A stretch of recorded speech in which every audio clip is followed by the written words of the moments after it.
ನಮಸ್ಕಾರ ಸ್ನೇಹಿತರೆ, ಪರೀಕ್ಷೆಗೆ ಸ್ವಾಗತ. ಈ ಒಂದು ಸೆಷನಲ್ಲಿ ನಾವು ಸೆಪ್ಟೆಂಬರ್ ತಿಂಗಳಿನ ಮೊದಲನೇ ವಾರದ ಕರೆಂಟ್ ಅಫೇರ್ಸ್ಗಳನ್ನ ತಗೊಂಡು ಡಿಸ್ಕಸ್ ಮಾಡ್ತಾ ಹೋಗೋಣ. ಬನ್ನಿ ಶುರು ಮಾಡೋಣ.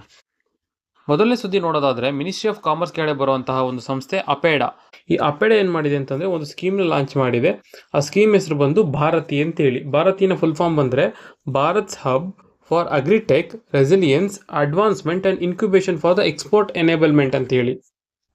ಸಿಂಪಲ್ ಲ್ಯಾಂಗ್ವೇಜಲ್ಲಿ ಹೇಳಬೇಕು ಅಂತಂದರೆ, ಇಂಡಿಯಾದ ಅಗ್ರಿಕಲ್ಚರ್ ಸೆಕ್ಟರ್ ಏನಿದೆಯಲ್ಲ ಅದಕ್ಕೆ ಟೆಕ್ನಾಲಜಿಕಲ್ ಟಚ್ ಕೊಟ್ಟು ಅದನ್ನು ಇಂಪ್ರೂವ್ ಮಾಡಿ ಅದ್ರ ಜೊತೆಗೆ ಅದನ್ನು ಎಕ್ಸ್ಪೋರ್ಟ್ ಒಂದು ಹಂತಕ್ಕೆ ತೊಗೊಂಡೋಗ್ಬೇಕು ಅನ್ನೋ ಒಂದು ಉದ್ದೇಶದಿಂದ ತಂದಿರುವಂಥ ಸ್ಕೀಮ್ ಬಂದು ಭಾರತಿ ಸ್ಕೀಮ್ ಅಂತೇಳಿ.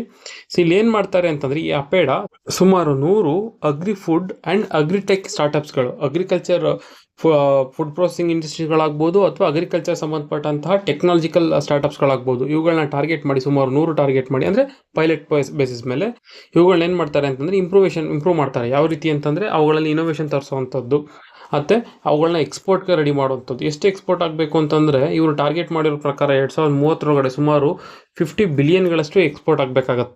ಸರಿ, ಯಾವ ಸೆಕ್ಟರ್ಗಳನ್ನ ಟಾರ್ಗೆಟ್ ಮಾಡ್ತಾರೆ ಅನ್ನೋದು ನೋಡೋದಾದರೆ, ಕೆಲವೊಂದು ಪ್ರಾಡಕ್ಟ್ಗಳಿಗೆ, ಅಗ್ರಿಕಲ್ಚರ್ ಪ್ರಾಡಕ್ಟ್ಗಳಿಗೆ GI ಟ್ಯಾಕ್ಸ್ ಸಿಕ್ಕಿರುತ್ತೆ, ಅವುಗಳಾಗ್ಬೋದು. ಮತ್ತು ಆರ್ಗ್ಯಾನಿಕ್ ಫುಡ್ ಮೇಜರ್ ಈಗ ಡಿಮ್ಯಾಂಡ್ ಇರುವಂಥದ್ದು, ಜೊತೆಗೆ ಸೂಪರ್ ಫುಡ್ಸ್ ಅಂತಲೂ ಕರಿತೀವಿ. ಆಮೇಲೆ ಲೈಫ್ ಸ್ಟಾಕ್ಸು, ಕೆಲವೊಂದು ಲೈಫ್ ಸ್ಟಾಕ್ಸ್ಗಳಾಗ್ಬೋದು. ಆಮೇಲೆ ವಿಶೇಷವಾದಂಥ ಪ್ರೊಸೆಸ್ಡ್ ಫುಡ್ಗಳು.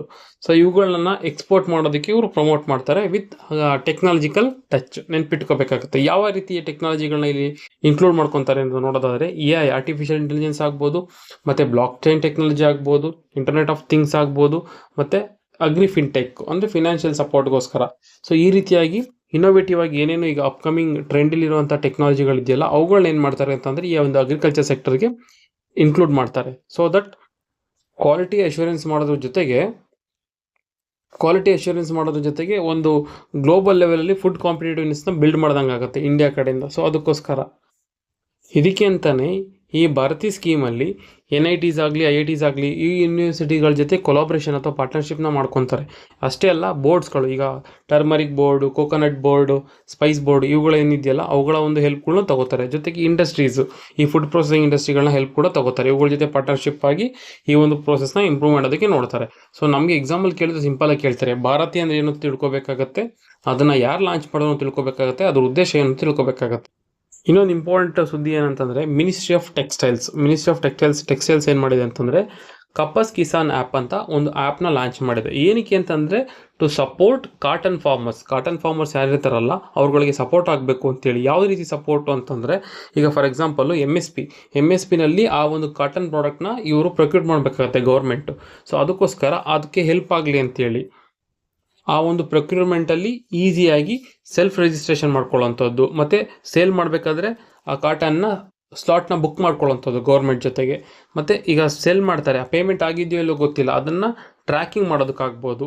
ಸೊ ಈ ರೀತಿಯಲ್ಲಿ ಬೇರೆ ಬೇರೆ ಲ್ಯಾಂಗ್ವೇಜ್ಗಳಲ್ಲಿ ಆ ಸಪೋರ್ಟ್ ಆಗೋ ರೀತಿಯಲ್ಲಿ ಫಾರ್ಮರ್ಸ್ಗೆ ಹೆಲ್ಪ್ ಆಗಲಿ ಅಂತೇಳಿ ಯಾವ ಫಾರ್ಮರ್ಸು, ಕಾಟನ್ ಫಾರ್ಮರ್ಸ್ಗೆ, ಈ ಹತ್ತಿ ರೈತರುಗಳು ಇರ್ತಾರಲ್ಲ ಅವ್ರುಗಳಿಗೆ ಹೆಲ್ಪ್ ಆಗಲಿ ಅಂತೇಳಿ ಈ ಒಂದು ಕಪಾಸ್ ಕಿಸಾನ್ ಆ್ಯಪ್ನ ಲಾಂಚ್ ಮಾಡಿದ್ದಾರೆ. ಈಗ ಅಗ್ರಿಕಲ್ಚರ್ ಸಂಬಂಧಪಟ್ಟಂಗಿದೆ ಅಂತೇಳಿ ನಮಗೆ ಕೇಳ್ಬೋದು, ಯಾವ ಮಿನಿಸ್ಟ್ರಿ ಅಂತೇಳಿ, ಮಿನಿಸ್ಟ್ರಿ ಆಫ್ ಅಗ್ರಿಕಲ್ಚರ್ ಅಂತ ಕೇಳ್ಬೋದು, ಅಥವಾ ಮಿನಿಸ್ಟ್ರಿ ಆಫ್ ಕಾಮರ್ಸ್ ಅಂತ ಕೇಳ್ಬೋದು. ಅಲ್ಲ, ಮಿನಿಸ್ಟ್ರಿ ಆಫ್ ಟೆಕ್ಸ್ಟೈಲ್ಸ್ ಅಂತ ನೆನ್ಪಿಟ್ಕೋಬೇಕಾಗತ್ತೆ. 101ನೇ ಕಾನ್ಸ್ಟಿಟ್ಯೂಷನಲ್ ಅಮೆಂಡ್ಮೆಂಟ್ ಆ್ಯಕ್ಟ್ ಮೂಲಕ 2016ರಲ್ಲಿ ನಾವೇನು GST ಆ್ಯಕ್ಟ್ ತರ್ತೀವಲ್ಲ ಅವಾಗ ಒಂದು ಕಾನ್ಸ್ಟಿಟ್ಯೂಷನಲ್ ಬಾಡಿ ಕೂಡ ಎಸ್ಟಾಬ್ಲಿಷ್ ಮಾಡ್ತೀವಿ.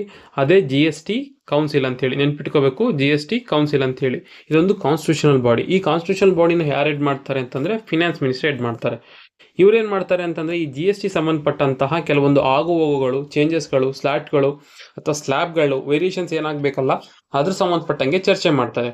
ಈಗ ಏನಾಗಿದೆ ಅಂತಂದರೆ ಈ ಒಂದು ರೀಸೆಂಟ್ ಅಪ್ಡೇಟಲ್ಲಿ ಒಂದು ಲ್ಯಾಂಡ್ ಮಾರ್ಕ್ ಅಥವಾ ರಿಮಾರ್ಕೆಬಲ್ ಅಪ್ಡೇಟ್ ಅಂತಲೇ ಹೇಳ್ಬೋದು.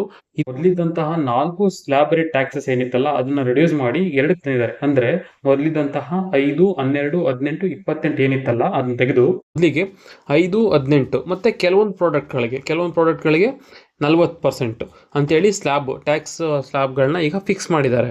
ಈ ಒಂದು 2 ರೇಟ್ ಸ್ಲ್ಯಾಬ್ಸ್ ಏನಿದೆಯಲ್ಲ ಇದು ಸೆಪ್ಟೆಂಬರ್ 22ರಿಂದ ಆಕ್ಟಿವ್ ಆಗುತ್ತೆ ಅಂತೇಳಿ ಫಿನಾನ್ಸ್ ಮಿನಿಸ್ಟರ್ ಅವರು ಹೇಳಿರುವಂಥದ್ದು. ಸರಿ, ಏನು ಅಂತ ನೋಡೋದಾದರೆ, ಈಗ ಫಾರ್ ಎಕ್ಸಾಂಪಲ್ ತುಂಬ ಬೇಸಿಕ್ ನೀಡ್ ಇರುವಂಥದ್ದು ಮಿಲ್ಕು ಮತ್ತು ಬ್ರೆಡ್ಡು, ರೋಟೀಸು, ಚಪಾತಿ, ಪರಾಟ, ಈ ಥರದ್ದಕ್ಕೆಲ್ಲ. ಅದ್ರ ಜೊತೆಗೆ ಈಗ health insurance policies very important. ಕೇಳಿದ್ರೆ ಇದನ್ನೇ ಕೇಳ್ತಾರೆ, ಹೆಲ್ತ್ ಇನ್ಸೂರೆನ್ಸ್ ಪಾಲಿಸಿ ಏನಿದೆಯಲ್ಲ ಇವುಗಳಿಗೆಲ್ಲ 0% ಇಟ್ಬಿಟ್ಟಿದ್ದಾರೆ. ಅಂದರೆ ಟ್ಯಾಕ್ಸು ಇಲ್ಲವೇ ಇಲ್ಲ. GST ಟ್ಯಾಕ್ಸ್ ಇದ್ರ ಮೇಲೆ ಹಾಕೋದೇ ಇಲ್ಲ ಅಂತ ಹೇಳ್ಬಿಟ್ಟು. ಮತ್ತು ಇನ್ನೊಂದು ಸ್ವಲ್ಪ ಬಟ್ ತುಂಬ ನೀಡಿರುವಂಥದ್ದು ಸೋಷಿಯೋ ಎಕನಾಮಿಕ್ ಲೈಫ್ಗೆ. So for example household items, ಯಾವುದು soap, shampoo, toothbrush, so ಈ ಥರದಕ್ಕೆಲ್ಲ ಏನು ಮಾಡಿದ್ದಾರೆ ಅಂತಂದ್ರೆ ಇನ್ನು ಕೆಲವೊಂದು ಫುಡ್ ಐಟಮ್ಸು, ಯಾವುದು ಪಾಸ್ತಾ, ನೂಡಲ್ಸು, ಚಾಕ್ಲೇಟ್, ಈ ಥರದಕ್ಕೆಲ್ಲ 5% GSTನ ಹಾಕಿದ್ದಾರೆ. ಇನ್ನು 18% ಯಾವುದು ಅಂತಂದರೆ ಚೂರು ಲಕ್ಸುರಿ ಗೂಡ್ ಅಂತ ಕನ್ಸಿಡರ್ ಮಾಡ್ಬೋದು. ಫಾರ್ ಎಕ್ಸಾಂಪಲ್ ನೋಡಿ, TV, ಡಿಶ್ ವಾಷರು ಅಥವಾ ಮೋಟರ್ ಸೈಕಲ್ ಆಗ್ಬೋದು. ಮೋಟರ್ ಸೈಕಲ್ ಅಂದರೆ ಎಲ್ಲನೂ ಅಲ್ಲ, 350cc ಒಳಗಡೆ ಇರುವಂತಹ ಮೋಟರ್ ಸೈಕಲ್ಗಳಾಗ್ಬೋದು, ಆಂಬುಲೆನ್ಸು, ಆಟೋ ಪಾರ್ಟ್ಸು, ಈ ರೀತಿಯಾಗಿರುವಂತಹ ಕೆಲವೊಂದು ಅಂದರೆ ಮಧ್ಯಮ ವರ್ಗದ ಅಂತ ಹೇಳ್ಬೋದು, ಈ ರೀತಿಯಾದಂತಹ ಒಂದು ಗೂಡ್ಸ್ಗಳಿಗೆ 18% GST ಹಾಕಿದ್ದಾರೆ. ಸೊ ಹಿಂಗಾಯಿತು. ಬಟ್ ಕೆಲವೊಂದು ಸೂಪರ್ ಲಕ್ಸುರಿ ಗೂಡ್ಸ್ ಅಂತ ಬರ್ತಾರೆ. ಅಂತಂದರೆ ಸೂಪರ್ ಲಕ್ಸುರಿ ಅಂತ ಐಷಾರಾಮಿ ಪ್ರಾಡಕ್ಟ್ಸು. ಐಷಾರಾಮಿ ಅಂತಂದರೆ ದೊಡ್ಡ ಕಾರ್ಗಳಾಗ್ಬೋದು, 350cc ದೊಡ್ಡ ಮೋಟರ್ ಸೈಕಲ್ಗಳಾಗ್ಬೋದು, ಹೆಲಿಕಾಪ್ಟರ್, ಏರೋಪ್ಲೇನ್, ಇಂಥದಕ್ಕೆಲ್ಲ ಏನು ಮಾಡ್ತಾರೆ ಅಂತಂದರೆ 40% GST ಹಾಕ್ತಾರೆ. ಅಂದರೆ ತುಂಬ ಲಕ್ಸುರಿ ಆಗಿರುವಂಥದ್ದು. ಜೊತೆಗೆ ಸಿನ್ ಪ್ರಾಡಕ್ಟ್ಸ್ ಅಂತ ಕರೀತಾರೆ. ಸಿನ್ ಪ್ರಾಡಕ್ಟ್ಸ್ ಅಂತಂದರೆ ಯಾವುದೋ ಒಂದು ಪ್ರಾಡಕ್ಟ್ಗಳಿಂದ ನೆಗೆಟಿವ್ ಇಂಪ್ಯಾಕ್ಟ್ ಆಗ್ತಿರುತ್ತೆ, ಹೆಲ್ತ್ ಆಗ್ಬೋದು ಅಥವಾ ಸೊಸೈಟಿ ಆಗ್ಬೋದು, ಎನ್ವಿರಾನ್ಮೆಂಟ್ಗೆ ಆಗ್ಬೋದು. ಫಾರ್ ಎಕ್ಸಾಂಪಲ್ ಗುಟ್ಕಾ, ಸಿಗರೇಟು, ಬೀಡಿ, ಪಾನ್ ಮಸಾಲ, ಇವುಗಳೆಲ್ಲ ಮೇಲೆಲ್ಲ 40% ಟ್ಯಾಕ್ಸ್ ಹಾಕ್ತಾರೆ. ಸೊ ನೆನ್ಪಿಟ್ಕೋಬೇಕಾಗುತ್ತೆ, ಸಿನ್ ಗೂಡ್ಸು ಮತ್ತು ಸೂಪರ್ ಲಕ್ಸುರಿ ಗೂಡ್ಸ್ ಏನಿದೆಯಲ್ಲ ಅದ್ರ ಮೇಲೆ 40% ಹಾಕ್ತಾರೆ. ಮತ್ತು ತುಂಬ ಬೇಸಿಕ್ಸ್ ಏನಿದೆಯಲ್ಲ ಅದಕ್ಕೆ 5% ಹಾಕ್ತಾರೆ. ಅಥವಾ ಕೆಲವೊಂದಕ್ಕೆ ತುಂಬ ನೀಡಿದೆ, ಒಂದು ಮಿನಿಮಮ್ ಬೇಕೇ ಬೇಕದು ಜೀವನಕ್ಕೆ ಅನ್ನೋಂಥದ್ದು. ಫಾರ್ ಎಕ್ಸಾಂಪಲ್ಲು ಬ್ರೆಡ್ಡು, ರೋಟಿ, ಚಪಾತಿ ಇಂಥದಕ್ಕೆಲ್ಲ 0% ಹಾಕಿದ್ದಾರೆ, ಫುಡ್ ಸಂಬಂಧಪಟ್ಟಿರುವಂಥದ್ದು. ಮತ್ತು ಇನ್ನೊಂದು ನೆನ್ಪಿಟ್ಕೋಬೇಕು, ಬಯೋ ಪ್ರಾಡಕ್ಟ್ಗಳನ್ನ ಪ್ರಮೋಟ್ ಮಾಡಬೇಕು ಅಂತೇಳಿ ಬಯೋ ಪ್ರಾಡಕ್ಟ್ಸ್ಗಳು, ಬಯೋ ಪೆಸ್ಟಿಸೈಡ್ಸ್ ಆಗ್ಬೋದು, ಬಯೋ ಮೆಥನಾಲ್ ಆಗ್ಬೋದು, ಈ ಥರ ಹ್ಯಾಂಡಿಕ್ರಾಫ್ಟ್ಗಳಾಗ್ಬೋದು, ಇವುಗಳ ಮೇಲೆಲ್ಲ 5% GST ಇದೆ. ತುಂಬ ಇಂಪಾರ್ಟೆಂಟು, ನೆನ್ಪಿಟ್ಕೊಳ್ಳಿ. ಇನ್ನೊಂದು ಇಂಪಾರ್ಟೆಂಟ್ ಸುದ್ದಿ ಏನಂತಂದರೆ, ಮಿನಿಸ್ಟ್ರಿ ಆಫ್ ಎಜುಕೇಷನ್, ಬೇರೆ ಯಾವುದಲ್ಲ, ಮಿನಿಸ್ಟ್ರಿ ಆಫ್ ಎಜುಕೇಷನ್ನೇ ರಿಲೀಸ್ ಮಾಡುವಂತಹ ಒಂದು ರ್ಯಾಂಕಿಂಗ್ ಹೆಸರು ಬಂದು ನ್ಯಾಷನಲ್ ಇನ್ಸ್ಟಿಟ್ಯೂಷನಲ್ ರ್ಯಾಂಕಿಂಗ್ ಫ್ರೇಮ್ವರ್ಕ್ ಅಂತೇಳಿ. ನ್ಯಾಷನಲ್ ಇನ್ಸ್ಟಿಟ್ಯೂಷನಲ್ ರ್ಯಾಂಕಿಂಗ್ ಫ್ರೇಮ್ವರ್ಕ್ ಅಂತೇಳಿ. ಈ ಒಂದು ರ್ಯಾಂಕಿಂಗ್ ಫ್ರೇಮ್ವರ್ಕಲ್ಲಿ IIT ಮಡ್ರಾಸು ಟಾಪ್ ಪೊಸಿಷನ್ ಬಂದಿದೆ. ಸೆಕೆಂಡ್ ಪೊಸಿಷನ್ ಬಂದು ನಮ್ಮ ಬೆಂಗಳೂರಿನ IISc ಇನ್ಸ್ಟಿಟ್ಯೂಷನ್ ಸಿಕ್ಕಿರುವಂಥದ್ದು. IISc ಬೆಂಗಳೂರಿಗೆ ಸೆಕೆಂಡ್ ಪೊಸಿಷನ್ ಸಿಕ್ಕಿದೆ. ಇನ್ನು ಥರ್ಡ್ ಪೊಸಿಷನ್ ಬಂದು IIT ಮುಂಬೈ ಇದೆ. ನೆನ್ಪಿಟ್ಕೋಬೇಕು, IIT ಮದ್ರಾಸ್ ಟಾಪಲ್ಲಿದೆ. ಓವರ್ ಆಲ್ ರ್ಯಾಂಕಿಂಗ್ ಅಂತ ಬಂದಾಗ ಹೇಳ್ತಿರೋದು, ಬೆಂಗಳೂರು IISc ಬೆಂಗಳೂರು ಬಂದು ಸೆಕೆಂಡ್ ಪೊಸಿಷನ್ ಇದೆ, IIT ಮುಂಬೈ ಬಂದು ಥರ್ಡ್ ಪೊಸಿಷನ್ ಇದೆ. ಇದನ್ನು ರಿಲೀಸ್ ಮಾಡುವಂಥದ್ದು ಮಿನಿಸ್ಟ್ರಿ ಆಫ್ ಎಜುಕೇಷನ್. ರ್ಯಾಂಕಿಂಗ್ ಹೆಸರು ಬಂದು ನ್ಯಾಷನಲ್ ಇನ್ಸ್ಟಿಟ್ಯೂಷನಲ್ ರ್ಯಾಂಕಿಂಗ್ ಫ್ರೇಮ್ವರ್ಕ್ ಅಥವಾ NIRF ರ್ಯಾಂಕಿಂಗ್ ಅಂತಲೂ ಕರಿತೀವಿ.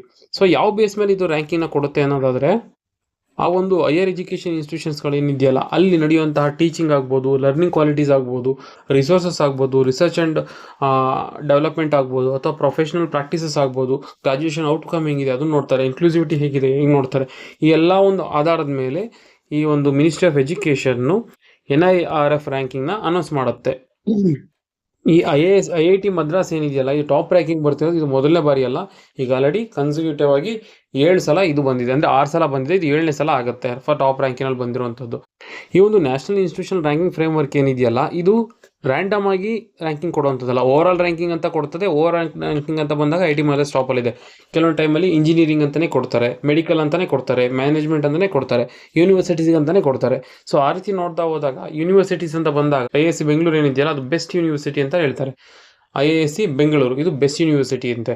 ಬಟ್ ಓವರ್ ಆಲ್ ಅಂತ ಬಂದಾಗ IISc ಬೆಂಗಳೂರಿಗೆ ಸೆಕೆಂಡ್ ಪೊಸಿಷನ್ ಬಂದಿರುತ್ತೆ. ನೆನ್ಪಿಟ್ಕೋಬೇಕು, ಕನ್ಫ್ಯೂಸ್ ಆಗಬಾರ್ದು. ಒಂದು ಸಿಂಪಲ್ ಅಪ್ಡೇಟ್ ಏನಂತಂದರೆ, ತೆಲಂಗಾಣ ಮತ್ತು ಆಂಧ್ರದಲ್ಲಿ ನೋಡೋಕೆ ಸಿಗುವಂತಹ ಒಂದು ಫೆಸ್ಟಿವಲ್ ಬಂದು ಬದುಕಮ್ಮ ಫೆಸ್ಟಿವಲ್ ಅಂತೇಳಿ. ಇದು 9 ದಿನ ನಡೆಯುವಂತಹ ಫೆಸ್ಟಿವಲ್ ಆಗುತ್ತೆ. ಇಲ್ಲೇನು ಮಾಡ್ತಾರೆ ಅಂತಂದರೆ, ಗೌರಿ ಅಥವಾ ಪಾರ್ವತಿನ ಪೂಜೆ ಮಾಡುವಂಥದ್ದು. ಈ ಒಂದು ಹಬ್ಬ ಬಂದು ಯೂಶಲಿ ನವರಾತ್ರಿ ಟೈಮಲ್ಲಿ ನಡೆಯುವಂಥದ್ದು. ಮುಖ್ಯವಾಗಿ ಇಲ್ಲಿ ಹೆಣ್ಮಕ್ಳಿಂದನೇ ಆಚರಿಸಲ್ಪಡ್ತದೆ ಈ ಒಂದು ಹಬ್ಬ.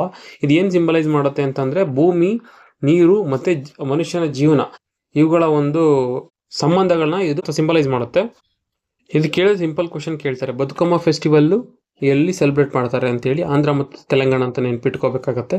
ಏನಕ್ಕೆ ಈ ಸುದ್ದಿನಲ್ಲಿದೆ ಅಂತಂದರೆ, ಈ ಒಂದು ಬದುಕಮ್ಮ ಫೆಸ್ಟಿವಲ್ ಏನಿದೆಯಲ್ಲ ಇದನ್ನು ಈ ಬ್ರೆಜಿಲ್ನ ರಿಯೋಲ್ ನಡೆಯುವಂತಹ ಕಾರ್ನಿವಾಲ್ ಏನು ಫೆಸ್ಟಿವಲ್ ಇದೆ ಆ ಒಂದು ಮಟ್ಟಕ್ಕೆ ಸೆಲೆಬ್ರೇಷನ್ ಮಾಡಬೇಕು ಅಂತೇಳಿ ಈ ವರ್ಷ ಅಲ್ಲಿನ ಸರ್ಕಾರ ನಿರ್ಧಾರ ಮಾಡಿದೆ. ಮತ್ತು ಅದನ್ನು ಪ್ರಮೋಟ್ ಮಾಡೋದಕ್ಕೆ ಅಂತೇಳಿ ಏರ್ ಇಂಡಿಯಾ ಮತ್ತು ಇಂಡಿಗೋ ಏನಿದೆಯಲ್ಲ ಈ ಒಂದು ಏರ್ಲೈನ್ಸ್ಗಳ ಮೇಲೆ ಕೂಡ ಇದನ್ನು ಅಡ್ವೈಸ್ ಮಾಡಬೇಕು, ಇದನ್ನು ಪ್ರಮೋಟ್ ಮಾಡಬೇಕು ಅಂತೇಳಿ ಡಿಸೈಡ್ ಮಾಡಿದ್ದಾರೆ. ಮತ್ತು ಈ ವರ್ಷ ಅದು ಗಿನ್ನಿಸ್ ವರ್ಲ್ಡ್ ರೆಕಾರ್ಡ್ ರೀತಿಯಲ್ಲಿ ಸೆಲೆಬ್ರೇಷನ್ ಮಾಡಬೇಕು ಅಂತ ಕೂಡ ತಯಾರಿ ನಡೀತಾ ಇದೆ. ಸೊ ಇನ್ನೊಂದಷ್ಟು ಅಪ್ಡೇಟ್ಗಳು ಬಂದಾಗ ನಾವು ಅದನ್ನು ಓದೋಣ. ಸೊ ಸದ್ಯಕ್ಕೆ ಈ ಒಂದು ಫೆಸ್ಟಿವಲ್ಲು ಎಲ್ಲಿ ನಡೆಯುತ್ತೆ, ಯಾರಿಗೆ ಡೆಡಿಕೇಟ್ ಮಾಡ್ತಾರೆ, ಮತ್ತು ಇದು ಏನು ಸಿಂಬಲೈಸ್ ಮಾಡುತ್ತೆ ಅಂತ ನೆನ್ಪಿಟ್ಕೊಂಡ್ರೆ ಸಾಕಾಗತ್ತೆ. ಇನ್ನೊಂದು ಸಿಂಪಲ್ ಅಪ್ಡೇಟ್ ಏನಂತಂದರೆ, ಒಂದು ಕ್ವಶನ್ ಬರುತ್ತೆ. ಫಾರ್ ಎಕ್ಸಾಂಪಲ್ ಯುದ್ಧಾಭ್ಯಾಸ military exercise, joint military exercise ಯಾರ ನಡುವೆ ನಡೆಯುತ್ತೆ ಅಂತ ಕೇಳ್ತಾರೆ. ಇಂಡಿಯಾ ಮತ್ತೆ ಯು ಎಸ್ ಅಂತ ನೆನ್ಪಿಟ್ಕೋಬೇಕಾಗತ್ತೆ. ಇಂಡಿಯಾ ಮತ್ತೆ ಯು ಎಸ್ ಅಂತೇಳಿ ಈ ವರ್ಷ 2025 ಒಂದು ಈ ಯುದ್ಧಾಭ್ಯಾಸ ಏನಿದೆಯಲ್ಲ, ಮಿಲಿಟರಿ ಎಕ್ಸೈಸ್, ಇದು ಬಂದು ಅಲಾಸ್ಕಾದಲ್ಲಿ ನಡೀತಾ ಇದೆ. ಸೊ ಅದಕ್ಕೆ ಸುದ್ದಿನಲ್ಲಿ ಇರುವಂಥದ್ದು, ನೆನ್ಪಿಟ್ಕೊ. ಇನ್ನೊಂದು ಸುದ್ದಿ ಏನಂತಂದ್ರೆ, ಡೆಲ್ಲಿ NCR ರೀಜನ್ ಏನಿದೆಯಲ್ಲ, ಅದು ಸ್ಟಬಲ್ ಬರ್ನಿಂಗು, ಪೊಲ್ಯೂಷನ್ನು ಅಥವಾ industries, construction workers, western disturbances, ಈ ರೀತಿಯಾಗಿ ನಾನಾ ಕಾರಣಗಳಿಂದ ಅಲ್ಲಿ ಪೊಲ್ಯೂಷನ್ ಆಗ್ತಾನೆ ಇರುತ್ತೆ. ಮತ್ತು ವೆದರ್ ಚೇಂಜು ಅಷ್ಟೇ, ಅಲ್ಲಿ ತುಂಬ ಇಂಟೆನ್ಸಿಫೈ ಆಗ್ತಾ ಇರುತ್ತೆ. ಸೊ ಹಾಗಾಗಿ ಒಂದಲ್ಲ ಒಂದು ರೀತಿಯಲ್ಲಿ ಅದು ಪೊಲ್ಯೂಷನ್ಗೆ ವಲ್ನರಬಲ್ ಆಗಿರುವಂತಹ ಜಾಗ. ಸೊ ಇಲ್ಲಿ ಏನಾಗಿದೆ ಅಂತಂದರೆ, ಈಗ ಇರುವಂಥ ಸುದ್ದಿ, 8 ವರ್ಷಗಳಲ್ಲೇ ಬೆಸ್ಟ್ ಎವರ್ AQI ಅಂತಂದರೆ ಏರ್ ಕ್ವಾಲಿಟಿ ಇಂಡೆಕ್ಸ್ ಅಂತೇಳಿ ಅಲ್ಲಿ ರೆಕಾರ್ಡ್ ಆಗಿದೆ. ಸೊ ಅದಕ್ಕೆ ಸುದ್ದಿನಲ್ಲಿರುವಂಥದ್ದು. ಈ ಒಂದು ಏರ್ ಕ್ವಾಲಿಟಿ ಇಂಡೆಕ್ಸ್ ಏನಿದೆಯಲ್ಲ, ಇದು ಏನು ಮಾಡುತ್ತೆ ಅಂತಂದರೆ, ಅಲ್ಲಿ ಏರ್ ಕ್ವಾಲಿಟಿ ಯಾವ ಹಂತದಲ್ಲಿದೆ ಅಂತ ಮೆಷರ್ ಮಾಡ್ತಾರೆ. ಏನೇನು ಮೆಷರ್ ಮಾಡ್ತಾರೆ, ಯಾವ ಪೊಲ್ಯೂಟೆಂಟ್ಸ್ಗಳನ್ನ ಮೆಷರ್ ಮಾಡ್ತಾರೆ ನಾವು ನೋಡೋದಾದರೆ, for example PM10, PM2.5, nitrogen oxide, nitrogen sulphur dioxide, ಮತ್ತು ಕಾರ್ಬನ್ ಮಾನಾಕ್ಸೈಡು, ಓಝೋನ್ ಲೆವೆಲ್ ಅಂದರೆ ground level ozone, ammonia, lead, ಈ ರೀತಿಯಾಗಿ 8 ಪೊಲ್ಯೂಟೆಂಟ್ಗಳನ್ನ ಇಲ್ಲಿ ಮೆಷರ್ ಮಾಡ್ತಾರೆ. ನೆನ್ಪಿಟ್ಕೋಬೇಕು, ಕಾರ್ಬನ್ ಡೈಆಕ್ಸೈಡು ಇಲ್ಲಿಲ್ಲ. ಒಟ್ಟು 8 ಪೊಲ್ಯೂಟೆಂಟ್ಗಳನ್ನ ಇಲ್ಲಿ ಮೆಷರ್ ಮಾಡ್ತಾರೆ. ಓಕೆ, 8 ಪೊಲ್ಯೂಟೆಂಟ್ಗಳನ್ನ ಒಂದೊಂದನ್ನೇ ಮೆಷರ್ ಮಾಡ್ತಾರೆ? ಇಲ್ಲ, ಇಲ್ಲಿ ಏನು ಮಾಡ್ತಾರೆ ಅಂತಂದರೆ, ಇಲ್ಲಿ ಆ್ಯಕ್ಚುಲಿ ಮೆಷರ್ ಮಾಡೋವಂಥದ್ದು CPCB, central pollution control board ಅಂತ ಹೇಳ್ತೀವಲ್ಲ, ಸೊ ಅವ್ರು ಮೆಷರ್ ಮಾಡೋವಂಥದ್ದು. ಇಲ್ಲಿ ಏನು ಮಾಡ್ತಾರೆ ಅಂತಂದರೆ, ಕಲರ್ ಗ್ರೇಡಿಂಗ್ ಕೊಡ್ತಾರೆ. ನೀವು ನೋಡ್ತಾ ಇರ್ಬೋದು, ಈಗ ಫಾರ್ ಎಕ್ಸಾಂಪಲ್ ಡಾರ್ಕ್ ಗ್ರೀನ್ ಇಂದ ಹಿಡಿದು ಡಾರ್ಕ್ ರೆಡ್ವರೆಗೂ ಕಲರ್ ಗ್ರೇಡಿಂಗ್ ಕೊಡ್ತಾ ಹೋಗ್ತಾರೆ. ಈಗ ಫಾರ್ ಎಕ್ಸಾಂಪಲ್ ನೋಡಿ, ಫುಲ್ಲು ಡಾರ್ಕ್ ಗ್ರೀನ್ ಇತ್ತು ಅಂತಂದರೆ ಅದು ಗುಡ್ ಅಂತಂದರೆ ಮಿನಿಮಲ್ ಇಂಪ್ಯಾಕ್ಟ್, ಪೊಲ್ಯೂಷನ್ನು ಅಥವಾ ಏರ್ ಕ್ವಾಲಿಟಿ ಚೆನ್ನಾಗಿದೆ ಅಂತ ಹೇಳ್ಬಿಟ್ಟು. ಸೊ ನಂಬರ್ ಕೊಡ್ತಾ ಹೋಗ್ತಾರೆ.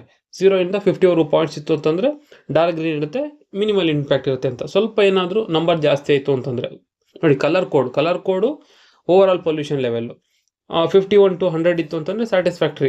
ಸೊ ಸಣ್ಣ ಪುಟ್ಟ ಬ್ರೀದಿಂಗ್ ಡಿಸ್ಕಂಫರ್ಟ್ ಆಗ್ಬೋದು, ಬಟ್ ತುಂಬ ಡೇಂಜರ್ ಇಲ್ಲ ಅಂತೇಳಿ. ಇಫ್ ಇನ್ ಕೇಸ್ ಏನಾದರೂ ಅದು ರೆಡ್ಗೆ ಬಂತು ಅಂತಂದರೆ, ಫಾರ್ ಎಕ್ಸಾಂಪಲ್ ನೋಡಿ, ವೆರಿ ಪೂರ್ ಅಂತ ಕಟ್ತಾರೆ. ಏನೋ ರೆಸ್ಪಿರೇಟರಿ ಇಲ್ನೆಸ್ ಆಗ್ಬೋದು, ಅಥವಾ ಬೇರೆ ರೀತಿಯಲ್ಲಿ ಹೆಲ್ತ್ ಇಂಪ್ಯಾಕ್ಟ್ ಆಗ್ಬೋದು.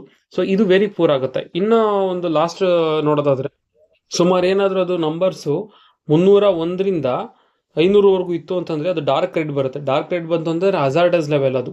ಸೊ ತುಂಬ ಡೇಂಜರ್ ಆಗುತ್ತೆ ಅಂತೇಳಿ ಇದು ಮಾಡ್ತಾರೆ. ಈ ರೀತಿಯಾಗಿ ಕಲರ್ ಕೋಡಿಂಗ್ನ ಕೊಡ್ತಾ ಹೋಗ್ತಾರೆ. ಅದ್ರ ಮೂಲಕ ನಮಗೆ ಏರ್ ಕ್ವಾಲಿಟಿ ಎಷ್ಟು ಚೆನ್ನಾಗಿದೆ ಅನ್ನೋದು ಅರ್ಥ ಆಗ್ತಾ ಹೋಗುತ್ತೆ.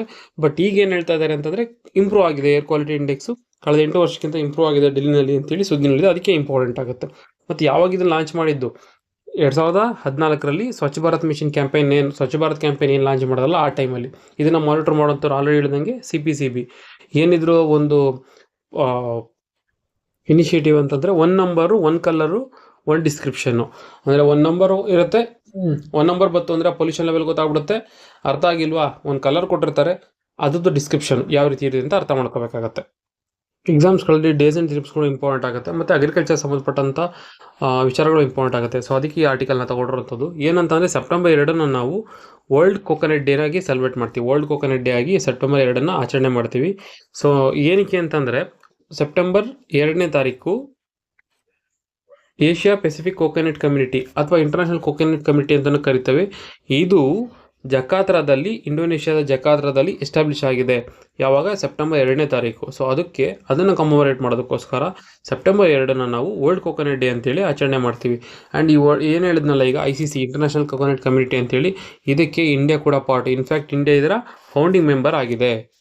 ಈ ICC ಎಸ್ಟಾಬ್ಲಿಷ್ ಆಗಿದ್ದು 1969ನಲ್ಲಿ. ಈ ಒಂದು ICC ವರ್ಕ್ ಆಗುವಂಥದ್ದು UN ಎಸ್ಕೇಪ್ ಅಂತಂದರೆ United nation economic and social commission for Asia and Pacific ಅಂತೇಳಿ. ಸೊ ಈ ಒಂದು ಬಾಡಿ ಅಂಡರಲ್ಲಿ ICC ಅನ್ನೋದು ಎಸ್ಟಾಬ್ಲಿಷ್ ಆಗಿದೆ. ಸೊ ICC ಅಂದರೆ ಇಂಟರ್ನ್ಯಾಷನಲ್ ಕೋಕೋನಟ್ ಕಮ್ಯುನಿಟಿ, ಅಥವಾ ಇದನ್ನು APCC ಅಂತಲೂ ಕರೀತಾರೆ, ಏಷ್ಯಾ ಪೆಸಿಫಿಕ್ ಕೋಕೋನಟ್ ಕಮ್ಯುನಿಟಿ ಅಂತೇಳಿ. ಇದು ಫಾರ್ಮ್ ಆಗಿರುವಂಥದ್ದು. ಆಮೇಲೆ ಇನ್ನು ಸ್ವಲ್ಪ ಕೋಕೋನಟ್ ಟ್ರೀ ಮತ್ತು ಅದ್ರ ಪ್ರೊಡಕ್ಷನ್ ಬಗ್ಗೆ ನೋಡಬೇಕು ಅಂತಂದರೆ, ಇಂಡೋನೇಷ್ಯಾ ಬಂದು ಇದರ ಲಾರ್ಜೆಸ್ಟ್ ಪ್ರೊಡ್ಯೂಸರ್ ಆಗಿರುತ್ತೆ. ಸೆಕೆಂಡ್ ಬಂದುಬಿಟ್ಟು ಫಿಲಿಪೈನ್ಸ್ ಸೆಕೆಂಡ್ ಪೊಸಿಷನಲ್ಲಿದ್ದರೆ, ಇಂಡಿಯಾ ಬಂದು ಥರ್ಡ್ ಪೊಸಿಷನಲ್ಲಿದೆ. ಇನ್ನು ಇಂಡಿಯಾದಲ್ಲಿ ಸ್ಪೆಸಿಫಿಕ್ಕಾಗಿ ನೋಡಬೇಕು ಅಂತಂದರೆ, Karnataka is the leading producer. ನನಗೆ ಆ್ಯಕ್ಚುಲಿ ಕೇರಳ ಅಂತ ಡೌಟ್ ಇತ್ತು. ಸೊ ಆವಾಗ ನೋಡಿದಾಗ ಆರ್ಟಿಕಲ್ಲು, ಇದು ಕೋಕೋನಟ್ ಡೆವಲಪ್ಮೆಂಟ್ ಬೋರ್ಡೇ ರಿಲೀಸ್ ಮಾಡಿರುವಂಥದ್ದು, ಟೈಮ್ಸ್ ಆಫ್ ಇಂಡಿಯಾದಲ್ಲಿ ಬಂದಿರುವಂಥದ್ದು 2023-24 ಇದರಲ್ಲಿ ನೋಡಿದಾಗ ನಾವು ಆ ಟೈಮಲ್ಲಿ ಕರ್ನಾಟಕ ಈ ಇಂಡಿಯಾದ ಲಾರ್ಜೆಸ್ಟ್ ಪ್ರೊಡ್ಯೂಸರ್ ಆಗಿರುತ್ತೆ. ಅಂದರೆ ಕೇರಳನ ಸರ್ಪಾಸ್ ಮಾಡಿರುತ್ತೆ. ಈಗ ಲೇಟೆಸ್ಟ್ ಅಪ್ಡೇಟ್ ಏನಂತಂದರೆ ಕೇರಳ ಈಗ 3rd ಪೊಸಿಷನ್ಗೆ ಬಂದಿದೆ. ಸೊ ತಮಿಳ್ನಾಡು ಬಂದು 2nd ಪೊಸಿಷನಲ್ಲಿದೆ, ಕರ್ನಾಟಕ ಬಂದು ಫಸ್ಟಲ್ಲಿದೆ. ಸೊ ಆರ್ಡರ್ ನೆನ್ಪಿಟ್ಕೋಬೇಕಾಗತ್ತೆ, ಕರ್ನಾಟಕ, ತಮಿಳ್ನಾಡು, ಕೇರಳ. ಇನ್ನೂ ಸ್ಪೆಸಿಫಿಕ್ಕಾಗಿ ನೋಡಬೇಕು ಅಂತಂದರೆ ಲಾರ್ಜೆಸ್ಟ್ ಏರಿಯಾ ಯಾವುದು ಕೊಕೊನಟ್ ಟ್ರೀನ ಬೆಳೆಯೋದಕ್ಕೆ ಲಾರ್ಜೆಸ್ಟ್ ಏರಿಯಾ ಆಕ್ಯುಪೈ ಮಾಡಿದೆ ಅಂತಂದರೆ ಕೇರಳನೇ ಆಗಿರುತ್ತೆ. ಆಂಧ್ರದಲ್ಲಿ ಬಂದು ಹೈಯೆಸ್ಟ್ ಪ್ರೊಡಕ್ಟಿವಿಟಿ ಅಂತ, ಅಂದರೆ ಅವ್ರು ಕವರ್ ಮಾಡಿರೋಂಥ ಏರಿಯಾ ಕಡಿಮೆ ಇದ್ರೂ ಪ್ರೊಡಕ್ಟಿವಿಟಿ ಜಾಸ್ತಿ ಆಗಿದೆ. ಸೊ ನೆನ್ಪಿಟ್ಕೋಬೇಕಾಗತ್ತೆ. ಇಡೀ ವರ್ಲ್ಡ್ ಅಂತ ಬಂದಾಗ Indonesia first, Philippines second, India 3rd. India ಒಳಗಡೆ ಬಂದಾಗ ಕರ್ನಾಟಕ, ತಮಿಳ್ನಾಡು ಫಾಲೋಡ್ ಬೈ ಕೇರಳ. ನೆನ್ಪಿಟ್ಕೋಬೇಕು. ಮುಂದಿನ ಆರ್ಟಿಕಲ್ ನೋಡೋದಾದರೆ ನಾವು ಈ ಪ್ರೊಸೆಸರ್ ಬಗ್ಗೆ ನೋಡಿರ್ತೀವಿ, ಪ್ರೊಸೆಸರ್ ಬಗ್ಗೆ ಕೇಳಿರ್ತೀವಿ. ಫಾರ್ ಎಕ್ಸಾಂಪಲ್ಲು ಇಂಟೆಲ್ಲು ಮತ್ತು AMD ಈ ಥರ ಪ್ರೊಸೆಸರ್ ಕೇಳಿರ್ತೀವಲ್ಲ. ಸೊ ಅದೇ ರೀತಿಯಲ್ಲಿ ಇಂಡಿಜಿನಿಯಸ್ಲಿ ಕೂಡ ಒಂದು ಪ್ರೊಸೆಸರ್ ಇದೆ. ಆ ಪ್ರೊಸೆಸರ್ ಹೆಸರು ಬಂದು, ಅದು ಮೈಕ್ರೋ ಪ್ರೊಸೆಸರ್ ಹೆಸರು ಬಂದು ವಿಕ್ರಮ್ 32 ಅಂತೇಳಿ. ಈ ವಿಕ್ರಮ್ 32 ಚಿಪ್ನ ಈಗ ಅಂದರೆ ಇಂಡಿಯಾಸ್ ಫಸ್ಟ್ ದೇಸಿ ಮೈಕ್ರೋ ಚಿಪ್ ಬಿಲ್ಟ್ ಬೈ ಯಾರು? ಇಸ್ರೋ. ಈ ಇಸ್ರೋ ಬಿಲ್ಡ್ ಮಾಡಿರೋಂಥ ಒಂದು ಚಿಪ್ನ ಈಗ electronic minister of electronics and information technology ಯಾರಿದಾರಲ್ಲ, ಅಶ್ವಿನ್ ಯಾದವ್ ಅವರು ಮೋದಿ ಅವರಿಗೆ ಕೊಡ್ತಾ ಇದ್ದಾರೆ, ಪ್ರಧಾನಮಂತ್ರಿ ಮೋದಿ ಅವ್ರ ಕೈಗೆ ಕೊಡ್ತಾ ಇದ್ದಾರೆ. ಸೊ ಹಾಗಾಗಿ ಸುದ್ದಿನಲ್ಲಿರೋದು ಅಂದರೆ ಈಗ ಅನ್ವೀಲ್ ಮಾಡಿದ್ದಾರೆ. ಸೆಮಿಕಾನ್ ಇಂಡಿಯಾ ಅಂತೇಳಿ ಒಂದು ಕಾನ್ಫರೆನ್ಸ್ ನಡೀತು, ಆ ಕಾನ್ಫರೆನ್ಸಲ್ಲಿ ಇದನ್ನು ಅನ್ವೀಲ್ ಮಾಡಿದ್ದಾರೆ. ಸೊ ಹಾಗಾಗಿ ಸುದ್ದಿನಲ್ಲಿದೆ. ಇದಕ್ಕೆ ಮುಂಚೆನೂ ಇತ್ತು, ಇದು 2009ರಲ್ಲೇ 16 ಬಿಟ್ ಇದ್ದಂತಹ ವಿಕ್ರಮ್ 1601 ಅಂತ ಇತ್ತು. ಸೊ ಅದನ್ನು ಏನು ಮಾಡಿದ್ದಾರೆ ಅಂತಂದರೆ ಈಗ ಅಪ್ಗ್ರೇಡ್ ಮಾಡಿ 32 ಬಿಟ್ ಪ್ರೊಸೆಸರ್ ಆಗಿ ಕನ್ವರ್ಟ್ ಮಾಡಿದ್ದಾರೆ. ಸೊ ಇದನ್ನು ಬಿಲ್ಡ್ ಮಾಡಿದ್ದು ಯಾರು ಅಂತಂದರೆ ಇಸ್ರೋನಲ್ಲಿ ಇನ್ನೂ ಸ್ಪೆಸಿಫಿಕ್ಕಾಗಿ ಹೇಳಬೇಕು ಅಂತಂದರೆ ವಿಕ್ರಮ್ ಸಾರಾಭಾಯಿ ಸ್ಪೇಸ್ ಸೆಂಟರ್ ಅವರು ಬಿಲ್ಡ್ ಮಾಡಿರುವಂಥದ್ದು. ಈಗ ಬಿಟ್ ಪ್ರೊಸೆಸರ್ ಜಾಸ್ತಿ ಆಗಿರೋದ್ರಿಂದ ಇದು ಫಾಸ್ಟರ್ ಇರುತ್ತೆ, ಲಾರ್ಜ್ ಮೆಮೊರಿನ ಹ್ಯಾಂಡ್ಲ್ ಮಾಡುವಂಥ ಕೆಪಾಸಿಟಿ ಇರುತ್ತೆ. ಜೊತೆಗೆ ಇದು ನೋಡಿ -55 ಇಂದ ಹಿಡಿದು 125 ಡಿಗ್ರಿ ಟೆಂಪ್ರೇಚರ್ ಏನಿದೆಯಲ್ಲ ಅದನ್ನು ಕೂಡ ಸಸ್ಟೈನ್ ಮಾಡೋಷ್ಟು ಕೆಪಾಸಿಟಿ ಇದಕ್ಕಿದೆಯಂತೆ. ಮತ್ತು ಇದು ತುಂಬ ಅಪ್ಲಿಕೇಶನ್ಸ್ಗಳನ್ನ ಹೊಂದಿದೆ, ಅಂದರೆ ಬೇರೆ ಬೇರೆ ಕಡೆ ಯೂಸ್ ಮಾಡ್ಬೋದು. ಸ್ಪೇಸ್ ಮಿಷನ್ಗಳಾಗ್ಬೋದು, ಡಿಫೆನ್ಸು, ಏರೋಸ್ಪೇಸು, ಆಟೋಮೊಬಿಟಿವ್. ಸೊ ಈ ರೀತಿಯಾಗಿ ಸಾಕಷ್ಟು ಅಪ್ಲಿಕೇಶನ್ಸ್ಗಳನ್ನ ಹೊಂದಿದೆ. ನಿಮ್ಗೆ ಕೇಳಿದ್ರೆ ಸಿಂಪಲ್ ಕ್ವಶನ್ ಕೇಳ್ತಾರೆ, ವಿಕ್ರಮ್ 32 ಏನು? ಸುದ್ದಿಲಿದ್ದಂಥ ವಿಕ್ರಮ್ 32 ಏನು ಅಂತ ಕೇಳ್ತಾರೆ. ಇದು ದೇಶೀಯವಾಗಿ ಬಿಲ್ಡ್ ಮಾಡಿದಂತಹ ಒಂದು ಮೈಕ್ರೋ ಪ್ರೊಸೆಸರ್ ಚಿಪ್ ಅಂತ ನೆನ್ಪಿಟ್ಕೋಬೇಕಾಗತ್ತೆ.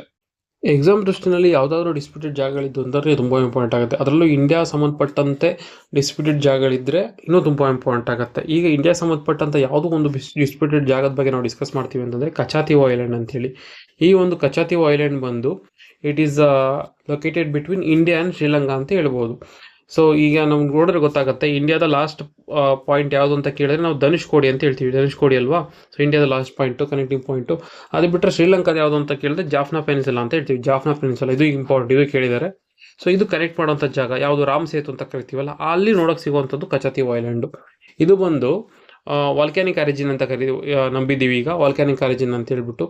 ಈ ಒಂದು ಐಲ್ಯಾಂಡ್ ಏನಂದರೆ ತುಂಬ ಫಲವತ್ತಾದಂಥ ಜಾಗ, ಅಂದರೆ ಫಿಶರೀಸ್ಗೆ ಮಾಡಿದಂಥ ಜಾಗ ಆಗಿದೆ. ಸೊ ಹಾಗಾಗಿ ಸ್ವಲ್ಪ ಡಿಸ್ಪ್ಯೂಟೆಡ್ ಆಗಿರುವಂಥದ್ದು.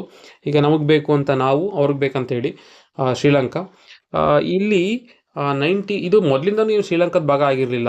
ಮೊದಲಿಗೆ ಏನಾಗುತ್ತೆ ಅಂತಂದರೆ ಜಾಫ್ನಾ ಕಿಂಗ್ಡಮ್ನ ಆಳ್ವಿಕೆಯಲ್ಲಿರೋ ಟೈಮಲ್ಲಿ ಈ ಕಚಾತಿವ್ ಐಲ್ಯಾಂಡು ಅದು ಶ್ರೀಲಂಕಾಗೆ ಸೇರಿರುತ್ತೆ. ನೆಕ್ಸ್ಟ್ ಏನಾಗುತ್ತೆ ಅಂತಂದರೆ ರಾಮನಾಥ್ ಅಂತೇಳಿ ಒಬ್ಬ ಜಮೀನ್ದಾರ್ ಸಿಸ್ಟಮ್ ಬಂದಾಗ ಆ ಟೈಮಲ್ಲಿ ಈ ಒಂದು ಐಲ್ಯಾಂಡ್ ಏನಿದೆಯಲ್ಲ ಕಚಾತಿವ್ ಐಲ್ಯಾಂಡ್ ಅವಾಗ ಇಂಡಿಯಾಗೆ ಸೇರಿರುತ್ತೆ. ನೆಕ್ಸ್ಟು ಮಧುರೈನಲ್ಲಿ ನಾಯಕ ಡೈನೆಸ್ಟಿ ಅಂತ ಬರುತ್ತೆ. ಸೊ ಅವಾಗೂ ಕೂಡ ಈ ಕಚಾತಿವ್ ಐಲ್ಯಾಂಡ್ ಬಂದು ಇಂಡಿಯಾಗೆ ಸೇರಿರುತ್ತೆ. ಬಟ್ ಏನಾಗುತ್ತೆ ಅಂತಂದರೆ ಬ್ರಿಟಿಷ್ ಇಂಡಿಯಾದ ಟೈಮಲ್ಲಿ ಬ್ರಿಟಿಷಲ್ಲಿ ಶ್ರೀಲಂಕಾಗೆ ಮತ್ತು ಇಂಡಿಯಾಗೆ ಸ್ವಲ್ಪ ಕಾನ್ಫ್ಲಿಕ್ಟ್ ಆಗಿರುತ್ತೆ, ಬ್ರಿಟಿಷ್ ಇಂಡಿಯಾಗೆ. ಸೊ ಆ ಟೈಮಲ್ಲಿ ಸ್ವಲ್ಪ ಆಗಲೂ ಕೂಡ ಈ ಒಂದು ಐಲ್ಯಾಂಡು ಕಾನ್ಫ್ಲಿಕ್ಟಲ್ಲಿರುತ್ತೆ. ಈ ಕಚಾತಿವ್ ಐಲ್ಯಾಂಡ್ ಏನಿದೆಯಲ್ಲ ಅದು ಕಾನ್ಫ್ಲಿಕ್ಟಲ್ಲಿರುತ್ತೆ. 1974 ಏನು ಮಾಡ್ತೀವಿ ಅಂತಂದರೆ UN ಕ್ಲಾಸ್ ಅಂತ ಬರುತ್ತೆ. UN ಕ್ಲಾಸ್ ಅಂಡರಲ್ಲಿ ಇಂಟರ್ನ್ಯಾಷನಲ್ ಮ್ಯಾರಿಟೈಮ್ ಬೌಂಡ್ರಿ ಲೈನ್ನ ಡ್ರಾ ಮಾಡಿ ಈ ಒಂದು ಐಲ್ಯಾಂಡ್ನ ನಾವು ಶ್ರೀಲಂಕಾಗೆ ಬಿಟ್ಕೊಟ್ಟಿರ್ತೀವಿ. ಕಚಾತಿವ್ ಐಲ್ಯಾಂಡ್ನ ಶ್ರೀಲಂಕಾಗೆ ಬಿಟ್ಕೊಟ್ಟಿರ್ತೀವಿ. ಯಾಕೆ ಅಂತಂದರೆ ಆ ಒಂದು ಮೆರಿಟೈಮ್ ಬೌಂಡ್ರಿ ಡ್ರಾ ಮಾಡಿದಾಗ ಅದರ ಶ್ರೀಲಂಕಾದ ಎಕ್ಸ್ಕ್ಲೂಸಿವ್ ಎಕನಾಮಿಕ್ ಝೋನ್ಗೆ ಈ ಒಂದು ಕಚಾತಿವ್ ಐಲ್ಯಾಂಡ್ ಬರುತ್ತೆ ಅಂತೇಳಿ ಅದಕ್ಕೆ ಬಿಟ್ಕೊಟ್ಟಿರ್ತೀವಿ. ಸೊ ಹಾಗಾಗಿ presently it is part of Sri Lanka. But problem ಏನಾಗ್ತಾ ಇದೆ ಅಂತಂದರೆ ಇಲ್ಲಿ ಫಿಶಿಂಗ್ ಝೋನ್ ಜಾಸ್ತಿ ಇರೋದ್ರಿಂದ ತಮಿಳ್ನಾಡಿಂದ ಫಿಶಿಂಗ್ ಅಂತ ಹೋದಾಗಲೆಲ್ಲ ಈ ಶ್ರೀಲಂಕಾದಲ್ಲಿ ಅವ್ರನ್ನ ಸೆರೆ ಹಿಡಿಯುವಂಥದ್ದು, ಕಡಲ್ಗಳ್ಳರು ಅಂತೇಳಿ ಜೈಲಿಗೆ ಹಾಕುವಂಥದ್ದು ಇದೆಲ್ಲ ನಡೀತಾನೆ ಇದೆ. ಸೊ ಹಾಗಾಗಿ ತಮಿಳ್ನಾಡಲ್ಲಿ ಏನು ಮಾಡ್ತಾ ಇದ್ದಾರೆ ಅಂತಂದರೆ ಈ ಒಂದು ಕಚಾತಿವ್ ಐಲ್ಯಾಂಡ್ನ ನಾವು ವಾಪಸ್ಸು ತಗೋಬೇಕು, ಮರಳಿ ಪಡಿಬೇಕು ಅಂತೇಳಿ ತಮಿಳು ಸರ್ಕಾರ ಡಿಮ್ಯಾಂಡ್ ಮಾಡ್ತಾ ಇದೆ. ಸೊ ಈ ರೀತಿ ಇರುವಂಥ ಸಂದರ್ಭದಲ್ಲಿ ಇಲ್ಲಿ ಈಗ ಮೊದಲನೇ ಬಾರಿಗೆ ಏನಾಗಿದೆ ಅಂತಂದರೆ ಈ ಒಂದು ಶ್ರೀಲಂಕಾದ ನಾಯಕ ಅಥವಾ ಶ್ರೀಲಂಕಾದ ಅಧ್ಯಕ್ಷ ಅನುರಾಗ್ ಕುಮಾರ ಡಿಸಾನಾಯಕೆ ಇವ್ರು ಏನು ಮಾಡ್ತಾರೆ ಅಂತಂದರೆ ಇಲ್ಲಿ ವಿಸಿಟ್ ಮಾಡಿಬಿಟ್ಟು ಈ ಒಂದು ಕಚಾತಿವ ಐಲ್ಯಾಂಡು ಶ್ರೀಲಂಕಾಗೆ ಸೇರಿದ್ದು ಅಂತೇಳಿ ಹೇಳ್ತಾ ಇದ್ದಾರೆ. ಸೊ ಹಾಗಾಗಿ ಸ್ವಲ್ಪ ಕಾನ್ಫ್ಲಿಕ್ಟ್ ಆಗ್ತಾ ಇದೆ. ಬಟ್ ಈ ಲೊಕೇಶನ್ ತಿಳ್ಕೊಳ್ಳೋದು ಇಂಪಾರ್ಟೆಂಟ್ ಆಗುತ್ತೆ. ಆಮೇಲೆ ಇದೆಯಲ್ಲ ವಾಟರ್ ಪಾಸ್ ಆಗುವಂಥ ಜಾಗ, ಇದಕ್ಕೆ ಪಾರ್ಕ್ ಸ್ಟ್ರೇಟ್ ಅಂತಾನು ಕರಿತೀವಿ. ಸೊ ಇದು ಇಂಪಾರ್ಟೆಂಟ್ ಆಗುತ್ತೆ, ನೆನ್ಪಿಟ್ಕೊಳ್ಳಿ. ಈ ಪೂರ್ತಿ ಲೊಕೇಶನ್ ಇಂಪಾರ್ಟೆಂಟ್ ಮ್ಯಾಪಿಂಗ್ ಮಾಡೋದ್ರಲ್ಲಿ ನೆನ್ಪಿಟ್ಕೋಬೇಕಾಗುತ್ತೆ. ನಾವು ಆಲ್ರೆಡಿ ಕೆಲವೊಂದು ಕ್ಲಾಸಲ್ಲಿ ಆಲ್ರೆಡಿ ಡಿಸ್ಕಸ್ ಮಾಡಿದ್ದೀವಿ. ಸೆಂಟೆನಿಲ್ಸ್ ಏನಿದಾರಲ್ಲ, ಸೆಂಟೆನಿಲ್ಸ್ ಇವರು one of the tribes, ST tribes in Andaman and Nicobar ಅಲ್ವಾ. ಸೊ ನಾರ್ತ್ ಸೆಂಟೆನಿಲ್ಸ್ ಐಲ್ಯಾಂಡಲ್ಲಿ ಲೊಕೇಟ್ ಆಗಿರುವಂತಹ ಸೆಂಟೆನಿಲ್ಸ್ ಟ್ರೈಬ್ ಏನಿದಾರಲ್ಲ, ಇವ್ರು ಏನಂತಂದರೆ ಲೈಕ್ ಇನ್ನು ಔಟ್ಸೈಡರ್ ಕಾಂಟ್ಯಾಕ್ಟ್ಸ್ ಇಲ್ದಂಗೆ ಬದುಕ್ತಾ ಇರೋವಂಥವ್ರು ಮತ್ತು ಇನ್ನು ಆರೋ ಈ ರೀತಿಯಲ್ಲಿ ಟೆಕ್ನಾಲಜಿನ ಇಟ್ಕೊಂಡು ಜೀವನ ನಡೆಸ್ತಾ ಇರೋವಂಥವ್ರು. ಸೊ ಮತ್ತು ಹೊರಗಡೆಯವ್ರನ್ನ ಅಲೋನೇ ಮಾಡಲ್ಲ. ಬಟ್ ಈಗ ಅವ್ರದ್ದೊಂದು ಸರ್ವೆ ಆಗಬೇಕಾಗಿದೆ. ಸೊ ಈಗ 2027 ಸೆನ್ಸಸ್ ಶುರುವಾಗಿದೆಯಲ್ಲ, ಸೊ ಅಲ್ಲಿ ಅವ್ರನ್ನ ಅಕೌಂಟ್ ತೊಗೋಬೇಕಾಗಿದೆ. ಸೊ ಅದಕ್ಕೆ ಅಂತ ಏನು ಮಾಡ್ತಾ ಇದ್ದಾರೆ ಅಂತಂದರೆ, ಈ ಸಲ ಸೆನ್ಸಸ್ಸಲ್ಲಿ ಅವ್ರನ್ನ ಥರ್ಮಲ್ ಸರ್ವೆ ಅಂತಂದರೆ ಟೆಂಪ್ರೇಚರ್. ಈಗ ಫಾರ್ ಎಕ್ಸಾಂಪಲ್ಲು ಬಾಡಿ ಟೆಂಪ್ರೇಚರ್ಗೂ ಎನ್ವಿರಾನ್ಮೆಂಟ್ ಟೆಂಪ್ರೇಚರ್ಗೂ ಬೇರೆ ಬೇರೆ ವೇರಿಯೇಷನ್ಸ್ ಇರುತ್ತೆ. ಸೊ ಹಾಗಾಗಿ ಅವ್ರನ್ನ ಡೈರೆಕ್ಟಾಗಿ ಟಚ್ ಮಾಡ್ದೇನೆ ಥರ್ಮಲ್ ಟೆಂಪ್ರೇಚರ್ ಟೆಕ್ನಾಲಜಿ ಯೂಸ್ ಮಾಡಿಕೊಂಡು ಅವ್ರದ್ದು ಡೈರೆಕ್ಟ್ ಕಾಂಟ್ಯಾಕ್ಟ್ ಇಲ್ಲದೇನೆ ಅವರ ಪ್ರೆಸೆನ್ಸ್ನ ತಿಳ್ಕೊಂಡು ಒಂದು ಸೆನ್ಸಸ್ನ ಕಂಡಕ್ಟ್ ಮಾಡಬೇಕು ಅಂತೇಳಿ ಈಗ ಸರ್ಕಾರ ತೀರ್ಮಾನ ಮಾಡಿದೆ. ಕ್ವಶನ್ ಕೇಳ್ಬೋದು, ಥರ್ಮಲ್ ಸರ್ವೆ ಯೂಸ್ ಮಾಡಿಕೊಂಡು ರೀಸೆಂಟಾಗಿ ಸೆನ್ಸಸ್ ನಡೆಸಿದ್ರು, ಅಂದರೆ ಯಾವ ಒಂದು ಟ್ರೈಬ್ನ ಸೆನ್ಸಸ್ ನಡೆಸಿದ್ರು ಅಂತ ಕೇಳ್ಬೋದು. ಸೆಂಟೆನಿಲ್ಸು ಅಂಡಮಾನ್ ನಿಕೋಬಾರಲ್ಲಿ ಇರುವಂಥವ್ರು ಅಂತೇಳಿ ನೆನ್ಪಿಟ್ಕೊಂಡ್ರೆ ಸಾಕಾಗುತ್ತೆ. ಹೀಗಷ್ಟೇ ನಾವು ಸೆನ್ಸಸ್ ಬಗ್ಗೆ ನೋಡಿದ್ವಲ್ಲ, ಅದೇ ರೀತಿಯಲ್ಲಿ ಟ್ರೈಬಲ್ ಅನ್ನೋದೇ ಇಂಪಾರ್ಟೆಂಟ್ ಫೇವ್ರೆಟ್ ಟಾಪಿಕ್ಸ್ ಆಗುತ್ತೆ UPSC KPSCಗಳಿಗೆ. ಸೊ ನೋಡ್ಬಿಟ್ಕೋಬೇಕಾಗತ್ತೆ. ಏನಾಗಿದೆ ಅಂತಂದರೆ, ಇನ್ನೊಂದು ಅಪ್ಡೇಟು, ಆದಿವಾಣಿ ಅನ್ನೋ ಒಂದು AI ಟೂಲ್ನ ministry of tribal affairs build ಮಾಡಿದೆ.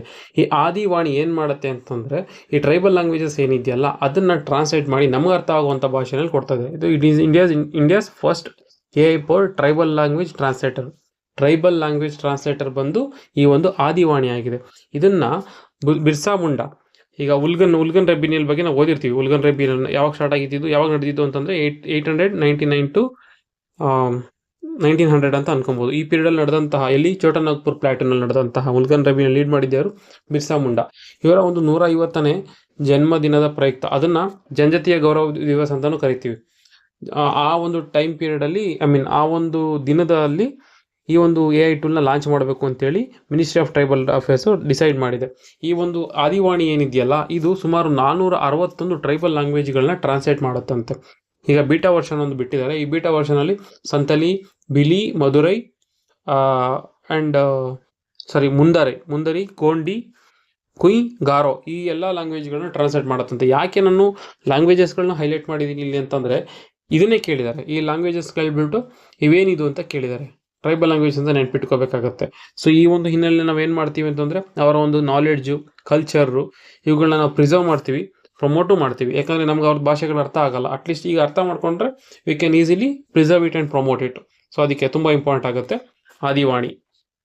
ಇನ್ನೊಂದು ಇಂಪಾರ್ಟೆಂಟ್ ಆರ್ಟಿಕಲ್ ಬಂದು ಸ್ಪೇಸ್ ಮಿಷನ್ ಬಗ್ಗೆ ಇದೆ. ಚಂದ್ರಯಾನ್ 5 ಅಥವಾ ಲುಪೆಕ್ಸ್ ಅಂತ ಕರಿತೀವಿ. ಲುಪೆಕ್ಸ್ ಅಂತಂದರೆ ಲೂನಾರ್ ಪೋಲಾರ್ ಎಕ್ಸ್ಪ್ಲೋರೇಷನ್ ಅಂತ. ಇಲ್ಲಿ ಪೋಲಾರ್ ಅಂತ ಅಂದಾಗ ಅಗೇನ್ ಸೌತ್ ಪೋಲ್ ಅಂತ ನೆನ್ಪಿಟ್ಕೋಬೇಕು. ಯಾಕಂತಂದರೆ ನಾವು ಚಂದ್ರಯಾನ್ 3ನಲ್ಲಿ ಏನು ಮಾಡಿದ್ವಿ ಅಂತಂದರೆ, ಸೌತ್ ಪೋಲ್ ಮೇಲೆ ಸಾಫ್ಟ್ ಲ್ಯಾಂಡಿಂಗ್ ಮಾಡಿದ್ವಿ ಅಲ್ವಾ. ಸೌತ್ ಪೋಲ್ ಮೇಲೆ ಸಾಫ್ಟ್ ಲ್ಯಾಂಡಿಂಗ್ ಮಾಡಿದಂತಹ ಮೊದಲ ದೇಶ ಭಾರತ ಆಗುತ್ತೆ. ಅಂತಂದರೆ ಸೌತ್ ಪೋಲ್ ಮೇಲೆ ರೀಚ್ ಆಗಿದ್ದು ಸುಮಾರಿದೆ, 3 ಕಂಟ್ರೀಸ್ ಇದೆ. ನಾವಲ್ಲಿ 4th ಆಗ್ತೀವಿ. ಬಟ್ ಸಾಫ್ಟ್ ಲ್ಯಾಂಡಿಂಗ್ ಮಾಡಿದವ್ರು ನಾವೇ ಮೊದಲಾಗ್ತೀವಿ. ಸೊ ಹಾಗಾಗಿದೆ. ಮತ್ತು ಚಂದ್ರಯಾನ್ 4 ಕೂಡ ನಾವು ಲಾಂಚ್ ಮಾಡ್ತಾ ಇದೀವಿ, ರೀಸೆಂಟಾಗಿ ಮಾಡ್ತೀವಿ. ಸೊ ಅಲ್ಲೇನು ಮಾಡ್ತೀವಿ ಅಂತಂದರೆ, ಸ್ಯಾಂಪಲ್ನ ಕಲೆಕ್ಟ್ ಮಾಡ್ಕೊಂಡ್ಬರ್ತೀವಿ. ಚಂದ್ರನ ಮೇಲಿದ್ದಂಥ ಒಂದು ಸ್ಯಾಂಪಲ್ನ ತೊಗೊಂಬಂದು ಭೂಮಿ ಮೇಲೆ ಇಲ್ಲಿ ಅಧ್ಯಯನ ಮಾಡ್ತೀವಿ, ಅಲ್ಲಿ ನೀರು ಇದೆಯಾ ಇಲ್ವಾ ಅಂಥೇಳಿ. ಚಂದ್ರಯಾನ್ 5ನಲ್ಲಿ ಏನು ಮಾಡ್ತೀವಿ ಅಂತಂದರೆ, ಇನ್ನೂ ಸ್ವಲ್ಪ ಅಡ್ವಾನ್ಸ್ ಆಗಿರುತ್ತೆ. ಸೊ ಅಲ್ಲೇನೇ ಹೋಗಿ ಎಕ್ಸ್ಪ್ಲೇನ್ ಮಾಡೋವಂಥದ್ದು, ಅಂದರೆ ಲೈಕ್ ರೋವರ್ ಮತ್ತು ಲ್ಯಾಂಡರ್ನ ಕಳಿಸಿ. ಬಟ್ ಏನಂದರೆ, ಈ ಸಲ ನಾವು ಜಾಕ್ಸಾದ ಹೆಲ್ಪ್ ತೊಗೋತಾ ಇದ್ದೀವಿ, ಜಪಾನ್ನ ಜಾಕ್ಸಾದ ಹೆಲ್ಪ್ ತೊಗೋತಾ ಇದ್ದೀವಿ. ಇದಕ್ಕೆ ಏನು ಮಾಡುತ್ತೆ ಅಂತಂದರೆ, ಇಸ್ರೋ ಜಪಾನ್ ಎರಡೂ ಸೇರಿಕೊಂಡು ಈ ಪ್ರೋಗ್ರಾಮ್ನ ಲಾಂಚ್ ಮಾಡ್ತಿರೋವಂಥದ್ದು ಲುಪೆಕ್ಸ್. ಇಸ್ರೋ ಏನು ಮಾಡುತ್ತೆ, ಲ್ಯಾಂಡರ್ನ ಪ್ರೊವೈಡ್ ಮಾಡುತ್ತೆ, ನೆನ್ಪಿಟ್ಕೋಬೇಕು ಲ್ಯಾಂಡರ್ನ. ಸೊ ಜಾಕ್ಸಾ ಏನು ಮಾಡುತ್ತೆ ಅಂತಂದರೆ, ಜಪಾನ್ನ ಜಾಕ್ಸಾ H324L ಅನ್ನೋ ಒಂದು ಲಾಂಚಿಂಗ್ ವೆಹಿಕಲ್ನ ಸಪೋರ್ಟ್ ಕೊಡುತ್ತೆ ನಮಗೆ ಲಾಂಚ್ ಮಾಡೋದಕ್ಕೆ. ಜೊತೆಗೆ ರೋವರ್ ಕೂಡ ಇದು ಸಪೋರ್ಟಿವ್ ಆಗಿ ಕೊಡುತ್ತೆ. ಈ 2 ಇನ್ಸ್ಟ್ರೂಮೆಂಟ್ನ ಕೊಡ್ತಿರೋವಂಥದ್ದು ಜಾಕ್ಸಾ. ಸೊ ಇಲ್ಲೂ ಕೂಡ ನಾವೇನು ಮಾಡ್ತೀವಿ ಅಂತಂದರೆ, ಸೌತ್ ಪೋಲ್ ಮೇಲೇ ಲ್ಯಾಂಡರ್ನ ಲ್ಯಾಂಡ್ ಮಾಡ್ತಾ ಇದ್ದೀವಿ. ಸೊ ಇಲ್ಲಿ ನಾನು ಆಲ್ರೆಡಿ ಹೇಳ್ದಂಗೆ ವಾಟರ್ ಪಾರ್ಟಿಕಲ್ಸ್ ಏನಾರ ಇದೆಯಾ ಇಲ್ವಾ ಅಂತೇಳಿ ಸರ್ಚ್ ಮಾಡೋಕ್ಕೆ ಅಂತ. ಸೊ ಈ ಒಂದು ಎಕ್ಸ್ಪೆರಿಮೆಂಟ್ಗಳು ಅಥವಾ ಈ ಒಂದು ಅಡ್ವಾನ್ಸ್ಮೆಂಟ್ಗಳು ಒಂದು ಇಂಡಿಯಾನ ಗ್ಲೋಬಲ್ ಲೀಡರ್ ಆಗಿ ತೋರಿಸೋದ್ರ ಜೊತೆಗೆ, ಮುಂದೆ ನಾವು ಇದರಲ್ಲಿ ಚಂದ್ರನ ಮೇಲೆ ಇಂಡಿಯನ್ ಆಸ್ಟ್ರೋನಟ್ಸ್ನ ಇಳಿಸಬೇಕು, ಅಲ್ಲಿ ಎಕ್ಸ್ಪೆರಿಮೆಂಟ್ ಮಾಡಬೇಕು ಅಂತ ಪ್ಲಾನ್ ಮಾಡ್ತಾ ಇದೀವಲ್ಲ, ಅದಕ್ಕೊಂದಷ್ಟು ಸಪೋರ್ಟ್ ಕೊಟ್ಟಂಗೂ ಆಗುತ್ತೆ. ಸೊ ಹಾಗಾಗಿ ಇಂಪಾರ್ಟೆಂಟ್ ಆಗುತ್ತೆ. ಲುಪೆಕ್ಸ್ ಅಥವಾ ಚಂದ್ರಯಾನ್ 5 ಬಗ್ಗೆ ತಿಳ್ಕೊಳ್ಳೋವಂಥದ್ದು ನೋಟ್ಸ್ ಮಾಡ್ಕೊಳ್ಳಿ, ವೆರಿ ವೆರಿ ಇಂಪಾರ್ಟೆಂಟ್. ಇನ್ನೊಂದು ಇಂಪಾರ್ಟೆಂಟ್ ಅಪ್ಡೇಟು, ಸ್ಮಾಲ್ ಅಪ್ಡೇಟ್ ಏನಂತಂದರೆ, ಈಗ ನಮ್ದು ಎಲ್ಲಿದೆ ಲಾಂಚಿಂಗ್ ವೆಹಿಕಲ್ ಅಂತ ಕೇಳಿದ್ರೆ ಶ್ರೀಹರಿಕೋಟ ಅಂತ ಹೇಳ್ತೀವಿ, ಆಂಧ್ರ ಪ್ರದೇಶದಲ್ಲಿರುವಂಥ ಶ್ರೀಹರಿಕೋಟ ಅಂತ ಹೇಳ್ತೀವಿ. ಇದು ಸದ್ಯಕ್ಕೆ ಲಾಂಚ್ ಮಾಡ್ತಿರೋಂಥದ್ದು, PSLV GSLVಗಳನ್ನ ಲಾಂಚ್ ಮಾಡ್ತಿರೋಂತಹ ಒಂದು ಲಾಂಚಿಂಗ್ ಸ್ಟೇಷನ್ ಆಗಿದೆ. ಈಗ ಇದಕ್ಕೆ ಆಲ್ಟರ್ನೇಟಿವ್ ಹುಡುಕಬೇಕು ಅಂತೇಳಿ ನಾವು ತಮಿಳ್ನಾಡಿನ Kulasekarapattinam ನೆನ್ಪಿಟ್ಕೋಬೇಕು, ತಮಿಳ್ನಾಡಿನಲ್ಲಿರುವಂತಹ ಕುಲಶೇಖರಪಟ್ಟಣಮಲ್ಲಿ second rocket launching ಕಾಂಪ್ಲೆಕ್ಸ್ನ establish ಮಾಡ್ತಾ ಇದೀವಿ. ಇದು 2026 ಫುಲ್ ಆಪರೇಷನಲ್ ಆಗುತ್ತೆ. ಏನಂತಂದರೆ ವರ್ಷಕ್ಕೆ ಅಟ್ಲೀಸ್ಟ್ ಒಂದು 25 ಸ್ಯಾಟಲೈಟ್ಸ್ಗಳನ್ನ ಲಾಂಚ್ ಮಾಡಬೇಕು. ಯಾವ ಸ್ಯಾಟಲೈಟ್ಸ್ಗಳು? SSLV ಅಂತ ಹೇಳ್ತೀವಿ, ಸ್ಮಾಲ್ ಸ್ಯಾಟಲೈಟ್ ಲಾಂಚಿಂಗ್ ವೆಹಿಕಲ್ಸ್ ಅಥವಾ ಸ್ಮಾಲ್ ಸ್ಯಾಟಲೈಟ್ ಲಾಂಚಿಂಗ್ ವೆಹಿಕಲ್ಸ್ಗಳನ್ನ ಎಸ್ಟಾಬ್ಲಿಷ್ ಮಾಡಬೇಕು ಅಥವಾ ಲಾಂಚ್ ಮಾಡಬೇಕು ಅಂತೇಳಿ ಪ್ಲಾನ್ ಮಾಡ್ತಾ ಇದೀವಿ. ಸೊ ದಟ್ ಇಲ್ಲೇನಾಗುತ್ತೆ ಅಂತಂದರೆ, ಸುಮಾರು 500 kg ಪೇಲೋಡ್ ಇರುವಂತಹ ಸ್ಯಾಟಲೈಟ್ಸ್ಗಳನ್ನ ಒಂದು 400 ಕಿಲೋಮೀಟರ್ ಅಬೋ ದ ಆಲ್ಟಿಟ್ಯೂಡ್ ಅಥವಾ ಲೋ ಅರ್ತ್ ಆರ್ಬಿಟ್ಗೆ ಕಳಿಸ್ಬೇಕು. ಆ ಮಟ್ಟಿಗೆ ನಾವು ಲಾಂಚ್ ಮಾಡಬೇಕು ಅಟ್ಲೀಸ್ಟ್ ಅನ್ನೋ ಒಂದು ಉದ್ದೇಶದಿಂದಾನು. ಜೊತೆಗೆ ಈಗ ನೋಡ್ಬೋದು, ನಾವು ಪ್ರೈವೇಟ್ ಏಜೆನ್ಸಿಗಳ ಜೊತೆನೂ ನಾವು ಕೊಲಾಬ್ರೇಟ್ ಆಗ್ತಾ ಇದ್ದೀವಿ, ಪ್ರೈವೇಟಲ್ಲೂ ಕೂಡ ಲಾಂಚ್ ಮಾಡ್ತಾ ಇದ್ದಾರೆ. ಸೊ ಈ ರೀತಿಯಲ್ಲಿ ಇರಬೇಕಾದ್ರೆ ಇನ್ನೊಂದು ಲಾಂಚಿಂಗ್ ಸ್ಟೇಷನ್ ಅವಶ್ಯಕತೆ ಇದೆ. ಸೊ ಹಾಗಾಗಿ ನಾವು ಈಗ 2ನೇ ಲಾಂಚಿಂಗ್ ಸ್ಟೇಷನ್ ಕಾಂಪ್ಲೆಕ್ಸ್ನ ಎಲ್ಲಿ ತರ್ತಾ ಇದ್ದೀವಿ ಅಂತಂದರೆ, ಕುಲಶೇಖರಪಟ್ಟಣಂ, ತಮಿಳ್ನಾಡು, ಅಲ್ಲಿ ತರ್ತಾ ಇದ್ದೀವಿ. ಒಂದು ಇಂಪಾರ್ಟೆಂಟ್ ಅವಾರ್ಡ್ ಬಗ್ಗೆ ನೋಡೋದಾದರೆ, ಈ ಸಲ ಏನಾಗಿದೆ ಅಂತಂದರೆ, ರಾಮನ್ ಮ್ಯಾಕ್ಸೆ ಅವಾರ್ಡ್ ಬಂದಿದೆ ಒಂದು NGOಗೆ. ಇಂಡಿಯಾದಲ್ಲಿ ಫಸ್ಟ್ ಟೈಮು ಒಂದು NGO ಹೆಸರು ಬಂದ್ಬಿಟ್ಟು ಎಜುಕೇಟ್ ಗರ್ಲ್ಸ್ ಅಂತ, ಅಥವಾ ಫೌಂಡೇಶನ್ ಟು ಎಜುಕೇಟ್ ಗರ್ಲ್ಸ್ ಅಂತ ಹೇಳ್ಬಿಟ್ಟು ಈ ಒಂದು NGO ಏನಿದೆಯಲ್ಲ, ನಾನ್ ಪ್ರಾಫಿಟ್ ಆರ್ಗನೈಸೇಷನ್, ಇದಕ್ಕೆ ಫಸ್ಟ್ ಇಂಡಿಯನ್ ಆರ್ಗನೈಸೇಷನ್ಗೆ ಅಂತ ಬಂದಿರೋದು. ಯೂಶಲಿ ಇಂಡಿವಿಜುವಲ್ಗೂ ಕೊಡ್ತಾರೆ, ಆರ್ಗನೈಸೇಷನ್ಗೂ ಕೊಡ್ತಾರೆ ಈ ಒಂದು ರಾಮನ್ ಮ್ಯಾಕ್ಸೆ ಅವಾರ್ಡ್ನ. ಸೊ ಒಂದು ಆರ್ಗನೈಸೇಷನ್ಗೆ ಬಂದಿರೋಂಥದ್ದು ಫಸ್ಟ್ ಟೈಮು ಇಂಡಿಯಾದಲ್ಲಿ. ಹಂಗಾಗಿ NGO ಇಂಪಾರ್ಟೆಂಟು, ಎಜುಕೇಟ್ ಗರ್ಲ್ಸ್ ಅನ್ನೋವಂಥದ್ದು. ಏನಕ್ಕೆ ಅಂತಂದರೆ, ಅದು ಹೆಸರೇ ಹೇಳ್ತಾ ಇದೆ. ಇದ್ರ ಕೆಲಸ ಏನು ಮಾಡಿದೆ ಅಂತಂದರೆ, ಗರ್ಲ್ಸ್ ಎಜುಕೇಷನ್, ಎಸ್ಪೆಷಲಿ ರೂರಲ್ ಮತ್ತು ಎಜುಕೇಷನಲಿ ಬ್ಯಾಕ್ವರ್ಡ್ ಅಥವಾ ಎಕನಾಮಿಕಲಿ ಬ್ಯಾಕ್ವರ್ಡ್ ಇರುವಂತಹ ಏನೊಂದು ಕಮ್ಯುನಿಟಿ ಇದೆಯಲ್ಲ, ಲೇಡೀಸ್ ಕಮ್ಯುನಿಟಿ ಅಥವಾ ವುಮೆನ್ ಎಂಪವರ್ಮೆಂಟ್ ಅಂತ ಏನು ಹೇಳ್ತೀವಿ, ಅವ್ರುಗಳಿಗೆ ಒಂದು ರಿಸೋರ್ಸಸ್ಸು ಮತ್ತು ಗೌರ್ಮೆಂಟ್ ಸ್ಕೀಮ್ಸ್ಗಳನ್ನ ಒಂದು ಕಮ್ಯುನಿಕೇಟ್ ಮಾಡಿ ಅಥವಾ ಮೊಬೈಲೈಸ್ ಮಾಡಿ ಅವ್ರಿಗೆ ರೀಚ್ ಆಗುವಂಥ ರೀತಿ ನೋಡ್ಕೊಳ್ಳುತ್ತಿರುವಂತಹ ಒಂದು NGO ಎಜುಕೇಟ್ ಗರ್ಲ್ಸ್ ಅನ್ನೋಂಥದ್ದು, ಅದಕ್ಕೆ ಸಿಕ್ಕಿರುವಂಥದ್ದು. ಇನ್ನು ರಾಮ್ಸೆ ಅವಾರ್ಡ್ ಬಗ್ಗೆ ನೋಡಬೇಕು ಅಂತಂದರೆ, ರಾಮ್ಸೆ ಅವಾರ್ಡ್ನ ಏಷ್ಯಾದ ನೊಬೆಲ್ ಪ್ರೈಸ್ ಅಂತಲೇ ಕರೀತಾರೆ, ಅದು ಅಷ್ಟು ಫೇಮಸ್ ಆಗಿರುವಂಥದ್ದು. ಏಷ್ಯಾದಲ್ಲಿ ಯಾರಾದರೂ ಸೆಲ್ಫ್ಲೆಸ್ ಸರ್ವಿಸ್ ಯಾರಾದರೂ ಕೊಟ್ಟಿದ್ದಾರೆ ಅಂತಂದರೆ ಅವ್ರುಗಳಿಗೆ ಕೊಡುವಂತಹ ಒಂದು ಅವಾರ್ಡ್ ಆಗಿರುತ್ತೆ. ಇದನ್ನು ಫಿಲಿಪೈನ್ಸ್ನ ಪ್ರೆಸಿಡೆಂಟ್ ರಾಮನ್ ಮ್ಯಾಕ್ಸೆ ಅವರ ಒಂದು ನೆನಪಿನ ಅರ್ಥ ಕೊಡ್ತಾ ಬಂದಿದ್ದಾರೆ. ಯಾವಾಗ 1957 ಕೊಡ್ತಾ ಬಂದಿದ್ದಾರೆ. ಸೊ ಹಾಗಾಗಿ ಇದು ಇಂಪಾರ್ಟೆಂಟ್. ಇದರಲ್ಲಿ ಏನಿರುತ್ತೆ ಅಂತಂದರೆ, ಒಂದು ಮೆಡಲ್ ಇರುತ್ತೆ, ಸರ್ಟಿಫಿಕೇಟ್ ಇರುತ್ತೆ, ಮತ್ತು ಕ್ಯಾಶ್ ಪ್ರೈಸ್ ಕೂಡ ಇರುತ್ತೆ. ಸೊ NGO ನೇಮ್ ನೆನ್ಪಿಟ್ಕೊಳ್ಳಿ, ಎಜುಕೇಟ್ ಗರ್ಲ್ಸ್ ಅಂತ ಹೇಳಿ. ಈಗ ಕರ್ನಾಟಕಕ್ಕೆ ಸಂಬಂಧಪಟ್ಟಂಗೆ ಕೆಲವೊಂದು ಕರೆಂಟ್ ಅಫೇರ್ಸ್ಗಳನ್ನ ತಗೊಂಡು ಡಿಸ್ಕಸ್ ಮಾಡ್ತಾ ಹೋಗೋಣ. ಮೊದಲಿಗೆ ಕರ್ನಾಟಕ ಸರ್ಕಾರ ಹೊರಡಿಸಿರುವಂತಹ ಒಂದು ರಿಸರ್ವೇಷನ್ ಸಂಬಂಧಪಟ್ಟಂತ ರೋಸ್ಟರ್ ಬಗ್ಗೆ ನೋಡ್ತಾ ಹೋಗೋಣ. ಏನಾಗಿದೆ ಅಂತಂದ್ರೆ, ಈಗ ಇಂಟರ್ನಲ್ ರಿಸರ್ವೇಷನ್ ವಿಚಾರವಾಗಿ ನಾಗಮೋಹನ್ ದಾಸ್ ಕಮಿಷನ್ ರಿಪೋರ್ಟ್ನ ಸಬ್ಮಿಟ್ ಮಾಡಿದ್ಮೇಲೆ ಸ್ವಲ್ಪ ಡಿಲೇ ಆಗಿತ್ತು, ರಿಸರ್ವೇಷನ್ಸ್ ಎಲ್ಲ ಹಾಲ್ಟ್ ಆಗಿತ್ತು. ಈಗ ಉದ್ಯೋಗ ಮತ್ತು ಶಿಕ್ಷಣದಲ್ಲಿ ಯಾವ ರೀತಿ ರಿಸರ್ವೇಷನ್ ಇಂಪ್ಲಿಮೆಂಟ್ ಮಾಡಬೇಕು ಅನ್ನೋದ್ರ ಕುರಿತಾಗಿ ಸರ್ಕಾರ ಈಗ ಒಂದು ರೋಸ್ಟರ್ನ ಹೊರಡಿಸಿದೆ DPR ಮೂಲಕ. ಅದು ಈಗ ಸುದ್ದಿನಲ್ಲಿರುವಂಥದ್ದು. ಈಗ ಏನಾಗಿದೆ ಅಂತಂದರೆ, ರಿಸರ್ವೇಷನ್ ಇಂದಾಗಿ ಜನರಲ್ ಮೆರಿಟ್ ಕೋಟಾ ಒಟ್ಟು 44% ಬಂದು ನಿಂತಿದೆ ಅಂತೇಳಿ ಈ ಒಂದು ಆರ್ಟಿಕಲ್ ಹೇಳ್ತಾ ಇದೆ. ಏನಕ್ಕೆ ಈ ರೀತಿ ಆಯ್ತು? ಏನಕ್ಕಂತಂದರೆ, ಈಗ ಕರ್ನಾಟಕದಲ್ಲಿ 56% ಅಷ್ಟು ರಿಸರ್ವೇಷನ್ ಕೊಡ್ತಾ ಇದ್ದಾರೆ. ಈಗ ಫಾರ್ ಎಕ್ಸಾಂಪಲ್ ನೋಡಿದ್ರೆ ನಮ್ಗೆ ಗೊತ್ತಾಗುತ್ತೆ, ಶೆಡ್ಯೂಲ್ ಕ್ಯಾಸ್ಟ್ಗೆ 17%, ಶೆಡ್ಯೂಲ್ ಟ್ರೈಬ್ಗೆ 7%, OBCಗೆ 32%. ಈಗ ಟೋಟಲ್ ಸೇರಿದ್ರೆ 56% ಆಗುತ್ತೆ. ಸೊ ಉಳಿದಂಥ 44% ಅನ್ರಿಸರ್ವ್ಡ್ ಅಥವಾ ಜನರಲ್ ಕ್ಯಾಟಗರಿಗೆ ಸಿಗುತ್ತೆ. ಇದು ಯಾವ್ದ್ರಲ್ಲಿ ಸಿಗ್ತಾ ಇರೋದು? ಜಾಬ್ ಮತ್ತು ಎಜುಕೇಷನ್ ಸೆಕ್ಟರ್ಗಳಲ್ಲಿ. ಈ ರಿಸರ್ವೇಷನ್ ಯಾವಾಗ ಚೇಂಜ್ ಆಯಿತು ಅಂತಂದರೆ 2022-23 BJP ಗೌರ್ಮೆಂಟ್ ಇದ್ದಾಗ ಚೇಂಜ್ ಆಗಿದ್ದಂಥದ್ದು. ಮೊದಲಿಗೆ 50% ಇಷ್ಟು, 15% SCಗೆ, 3% STಗೆ, 32% OBCಗೆ, ಈ ರೀತಿಯಲ್ಲೇ ಇತ್ತು. ಸೊ ಅವಾಗ 50% ಇತ್ತು. 50% ಇದ್ರಿಂದ ಏನಾಗುತ್ತೆ ಅಂತಂದರೆ, 1992 ಸುಪ್ರೀಂ ಕೋರ್ಟ್ ಒಂದು ವರ್ಡಿಕ್ಟ್ ಕೊಟ್ಟಿತ್ತು ಇಂದಿರಾ ಸಹಾನಿ ಕೇಸಲ್ಲಿ. ಏನಂತಂದರೆ 50% ಅಷ್ಟೇ ರಿಸರ್ವೇಷನ್ ಕ್ಯಾಪ್ ಇರಬೇಕು, ಸೊ ದಟ್ ನಿಮಗೆ ವರ್ಕ್ ಅಡ್ಮಿನಿಸ್ಟ್ರೇಷನಲ್ಲಿ ಆಗ್ಬೋದು ಅಥವಾ ಡೆವಲಪ್ಮೆಂಟ್ಸ್ಗಳಲ್ಲಾಗ್ಬೋದು ಕಾಂಪ್ರಮೈಸ್ ಆಗಲ್ಲ ಅಂಥೇಳಿ. ಈಗೇನಾಗಿದೆ ಅಂತಂದರೆ, ಈ ಒಂದು 50% ಕ್ಯಾಪ್ ಏನಿದೆಯಲ್ಲ ಅದು ಬ್ರೀಚ್ ಆಗಿ ಕರ್ನಾಟಕ ಸರ್ಕಾರ ಈಗ 56% ಅಷ್ಟು ರಿಸರ್ವೇಷನ್ ಕೊಟ್ಟಿದೆ. ಸೊ ಈ ಕರ್ನಾಟಕ ಸರ್ಕಾರ ಮೊದಲೇ ಅಂತ ಏನಿಲ್ಲ, ಇದಕ್ಕಿಂತ ಮುಂಚೆ ತಮಿಳ್ನಾಡಲ್ಲಿ ನೋಡಿ 69% ರಿಸರ್ವೇಷನ್ ಇದೆ, ಮತ್ತು ಜಾರ್ಖಂಡ್ ಕೂಡ 77% ಅಷ್ಟು ರಿಸರ್ವೇಷನ್ ಕೊಟ್ಟಿದೆ. ಸೊ ಹಾಗಾಗಿ ಅದ್ರ ಜೊತೆಗೆ EWS ಕೂಡ ಒಂದು ಬಂತಲ್ಲ, EWSನ 10% ರಿಸರ್ವೇಷನ್. ಸೊ ಹಾಗಾಗಿ ಈ ಒಂದು ಇಂದಿರಾ ಸಹಾನಿ ಕೇಸಲ್ಲಿ ಕೊಟ್ಟದಂಥ ಆಡಿಟ್ ಈಗ ಆಲ್ರೆಡಿ ಬ್ರೀಚ್ ಆಗಿದೆ. ಸೊ ಅದನ್ನು ಆಧಾರವಾಗಿ ಇಟ್ಕೊಂಡು ಈಗ ಕರ್ನಾಟಕ ಸರ್ಕಾರ 17% ಇದ್ದಂಥ SC ರಿಸರ್ವೇಷನ್ನ 17% ತಂದು 15% ಇದ್ದ 17% ತಂದು ST ರಿಸರ್ವೇಷನ್ 3% ಇತ್ತು ಅದನ್ನು 7% ತಂದು ಒಟ್ಟು ಇನ್ನೂ 6% ಅಷ್ಟು ಜಾಸ್ತಿ ಮಾಡಿ ಈಗ ಒಟ್ಟು 56% ಅಷ್ಟು ರಿಸರ್ವೇಷನ್ ತಂದಿದೆ. ಅದ್ರ ಜೊತೆಗೆ ಈಗ ಇಂಟರ್ನಲ್ ರಿಸರ್ವೇಷನ್ ಕೂಡ ತಂದಿದೆ. ಇಂಟರ್ನಲ್ ರಿಸರ್ವೇಷನ್ ಅಂದರೆ ಶೆಡ್ಯೂಲ್ ಕಾಸ್ಟಲ್ಲಿ ಏನಿತ್ತಲ್ಲ ಅದನ್ನು ಇಂಟರ್ನಲ್ ರಿಸರ್ವೇಷನ್ ಆಗಿ ತಂದು ಈಗ ಲೆಫ್ಟ್ಗೆ ಮಾದಿಗಾಸು 6%, ಮತ್ತು ರೈಟ್ SC ರೈಟ್ಗೆ ಹೊಲೆಯಾಜು 6%, ಮತ್ತು ಟಚಬಲ್ಸು ಇವೆರಡು ಕ್ಯಾಟಗರಿ ಬಂದು ಅನ್ಟಚಬಲ್ಸ್ ಬರ್ತದೆ. ಮತ್ತು ಟಚಬಲ್ಸು ಬಂಜಾರ, ಬೋವಿ, ಕೋರ್ಮಾ, ಕರ್ಚ ಈ ಥರದ್ದು ಯಾವ್ಯಾವುದು ಕೆಲವೊಂದು ಕಮ್ಯುನಿಟೀಸ್ಗಳಿದೆಯಲ್ಲ ಇದಕ್ಕೆ ಅಂತೇಳಿ 5% ಅಂತ ಕೊಟ್ಟಿದ್ರು. ಇದು ಒಟ್ಟು 17% ಆಯಿತು. ಸೊ ಹೀಗೆಲ್ಲ ಸೇರಿಸಿ ಒಟ್ಟು 56% ಅಷ್ಟು ರಿಸರ್ವೇಷನ್ನ ಈಗ ಕರ್ನಾಟಕ ಸರ್ಕಾರ ಕೊಟ್ಟಿದೆ. ಈ ಹಿನ್ನೆಲೆಯಲ್ಲಿ ಇಷ್ಟು ತಿಳ್ಕೊಂಡ್ರೆ ಸಾಕಾಗುತ್ತೆ.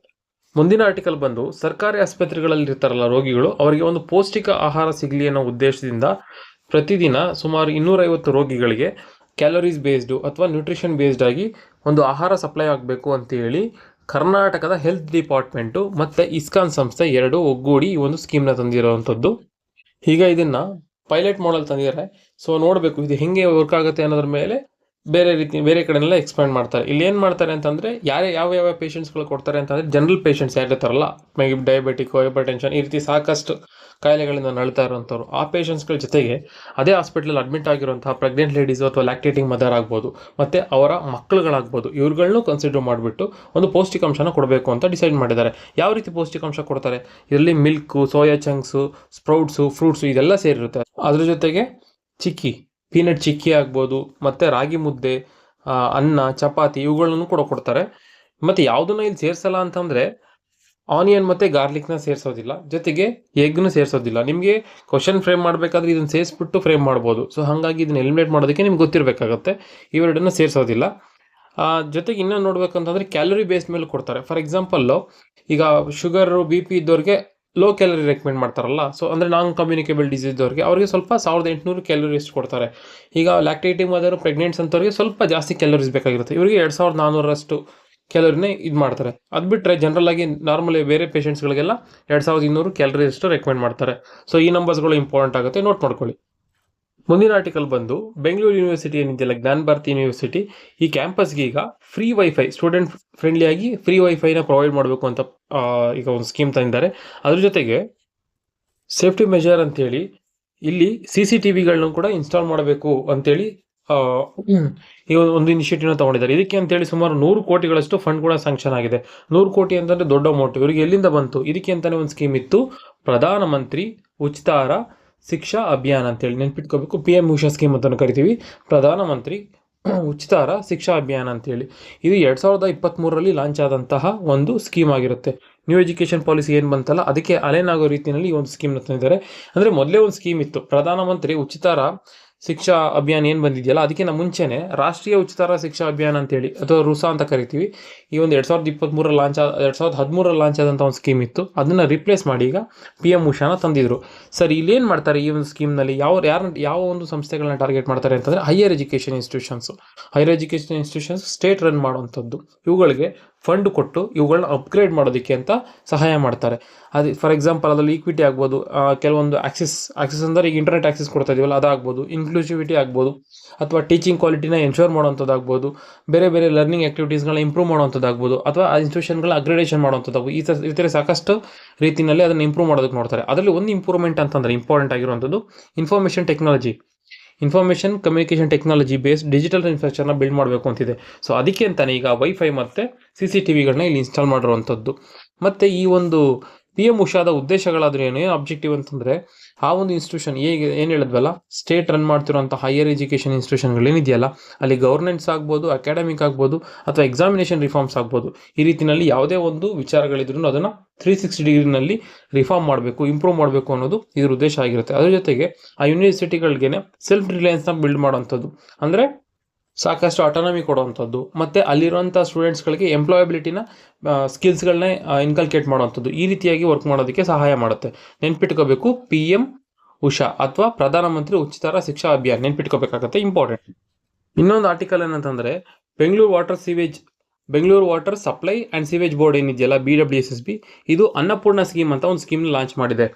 ಸ್ವಲ್ಪ ಈ ಹೆಸರನ್ನ ಬ್ರೇಕ್ ಡೌನ್ ಮಾಡೋದು ನಮ್ಗೆ ಅರ್ಥ ಆಗುತ್ತೆ. ಅನ್ನಪೂರ್ಣ ಅಂತಂದರೆ ಇಟ್ಸ್ ರಿಲೇಟೆಡ್ ಟು ಫುಡ್ ಅಂತೇಳಿ ಅಲ್ವಾ. ಸೊ ಇಲ್ಲಿ ಏನಾಗ್ತಾ ಇದೆ ಅಂತಂದರೆ, ಇಲ್ಲಿ ಸ್ಯಾನಿಟೇಷನ್ ವರ್ಕರ್ಸ್ ಯಾರಿರ್ತಾರಲ್ಲ ಅವ್ರುಗಳಿಗೆ ಡೈಲಿ ಬ್ರೇಕ್ಫಾಸ್ಟ್ಗೆ ಅಂತೇಳಿ ಕೆಲವೊಂದು ಅಲಯನ್ಸ್ ಕೊಡ್ತಾ ಇದೆ. ಎಷ್ಟು ಕೊಡ್ತಾ ಇದೆ? ತಿಂಗಳಿಗೆ 1,500. ಅಂದರೆ ಡೈಲಿ 30 ದಿನ ಅಂತ ತೊಗೊಂಡ್ರು 50 ರೂಪಾಯಿ ರೀತಿಯಲ್ಲಿ ಇವ್ರು ಏನು ಮಾಡ್ತಾ ಇದ್ದಾರೆ ಅಂತಂದರೆ, ಬ್ರೇಕ್ಫಾಸ್ಟ್ ಅಲಯನ್ಸ್ನ ಸ್ಯಾನಿಟೇಷನ್ ವರ್ಕರ್ಗೆ ಕೊಡ್ತಾ ಇರೋವಂಥದ್ದು.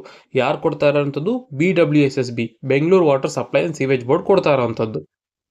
BWSSBನ ಒಂದು ಮೋಟೋ ಏನಿದೆಯಲ್ಲ, smart city with human touch ಅಂತೇಳಿ. ಸೊ ಇದರ ಒಂದು ಧ್ಯೇಯವಾಕ್ಯ ಏನಿದೆಯಲ್ಲ, ಅದೇ ಒಂದು ಮಾಡೆಲ್ ಮೇಲೆ ಈ ಒಂದು ಇನಿಷಿಯೇಟಿವ್ನ ತಗೊಂಡಿರುವಂಥದ್ದು.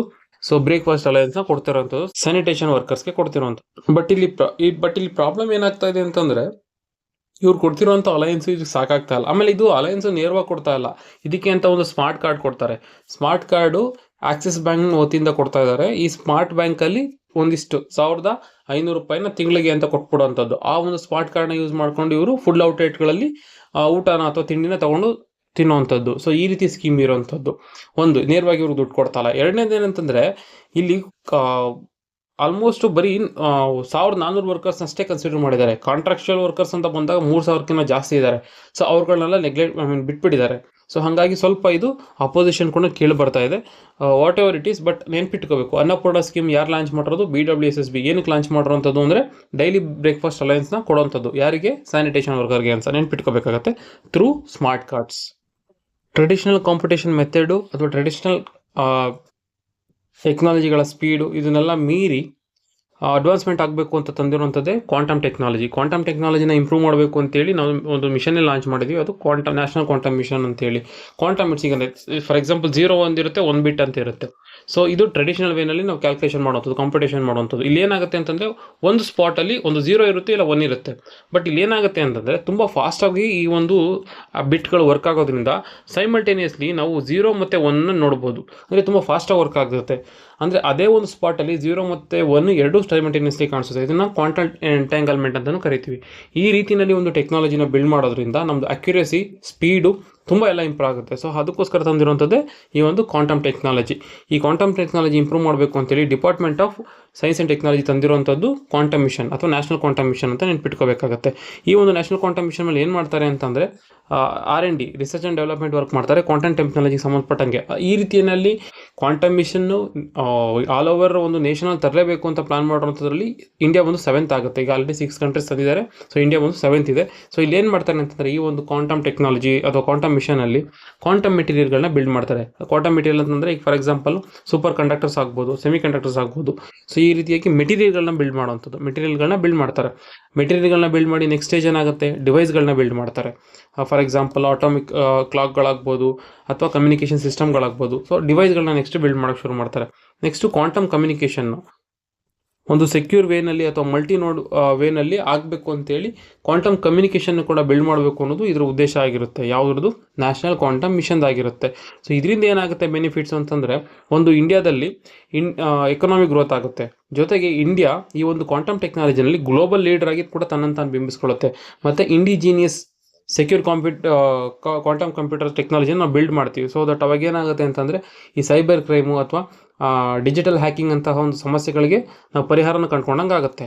ಓಕೆ, ನಾನು ಇದನ್ನೆಲ್ಲ ಯಾಕೆ ಈಗ ಡಿಸ್ಕಸ್ ಮಾಡ್ತಾ ಇದ್ದೀನಿ ಅಂತಂದರೆ, ಕರ್ನಾಟಕದಲ್ಲಿ ಒಂದು ಅಪ್ಡೇಟ್ ಆಗಿದೆ. ಏನಂತಂದರೆ, ಈ ಒಂದು ನ್ಯಾಷನಲ್ ಕ್ವಾಂಟಮ್ ಮಿಷನ್ ಏನಿದೆಯಲ್ಲ, ಅದರ ಒಂದು governing board, hub governing board ಅಂತ ಕರಿತೀವಿ, ಗವರ್ನಿಂಗ್ ಬೋರ್ಡು ಇದು ಬಂದು IISc ಬೆಂಗಳೂರಲ್ಲಿದೆ. ಹಬ್ ಗವರ್ನಿಂಗ್ ಬೋರ್ಡ್ ಏನಿದೆಯಲ್ಲ, ಅದು IISc ಬೆಂಗಳೂರಲ್ಲಿದೆ. ಸೊ ಇಲ್ಲಿ ಕರ್ನಾಟಕಕ್ಕೆ ಈಗ ಒಂದು ಸ್ಥಾನ ಸಿಕ್ಕಿದೆ. ಅಂದರೆ ಕರ್ನಾಟಕದ ಸೆಕ್ರೆಟರಿ, ಈ ಒಂದು department of information and technology ಏನಿದಾರಲ್ಲ, ಕರ್ನಾಟಕದ ಸೆಕ್ರೆಟರಿ, ಅವರನ್ನ ನೋಡಲ್ ಆಫೀಸರ್ ಆಗಿ ಈ ಒಂದು ಗವರ್ನಿಂಗ್ ಬಾಡಿಗೆ ಅಪಾಯಿಂಟ್ ಮಾಡಿದ್ದಾರೆ. ಸೊ ಹಾಗಾಗಿ ಇದು ಸುದ್ದಿನಲ್ಲಿರುವಂಥದ್ದು ನೆನ್ಪಿಟ್ಕೋಬೇಕಾಗದೆ, ತುಂಬ ಇಂಪಾರ್ಟೆಂಟು. ನಿಮಗೆ ಈ ರೀತಿ ಏನಾದರೂ ಕ್ವಶನ್ ಕೇಳ್ಬೋದು, ಹಬ್ ಗವರ್ನಿಂಗ್ ಬೋರ್ಡ್ ಎಲ್ಲಿದೆ ಅಂತ ಕೇಳ್ಬೋದು. IISc ಬೆಂಗಳೂರು ಅಂತ ನೆನ್ಪಿಟ್ಕೋಬೇಕಾಗತ್ತೆ.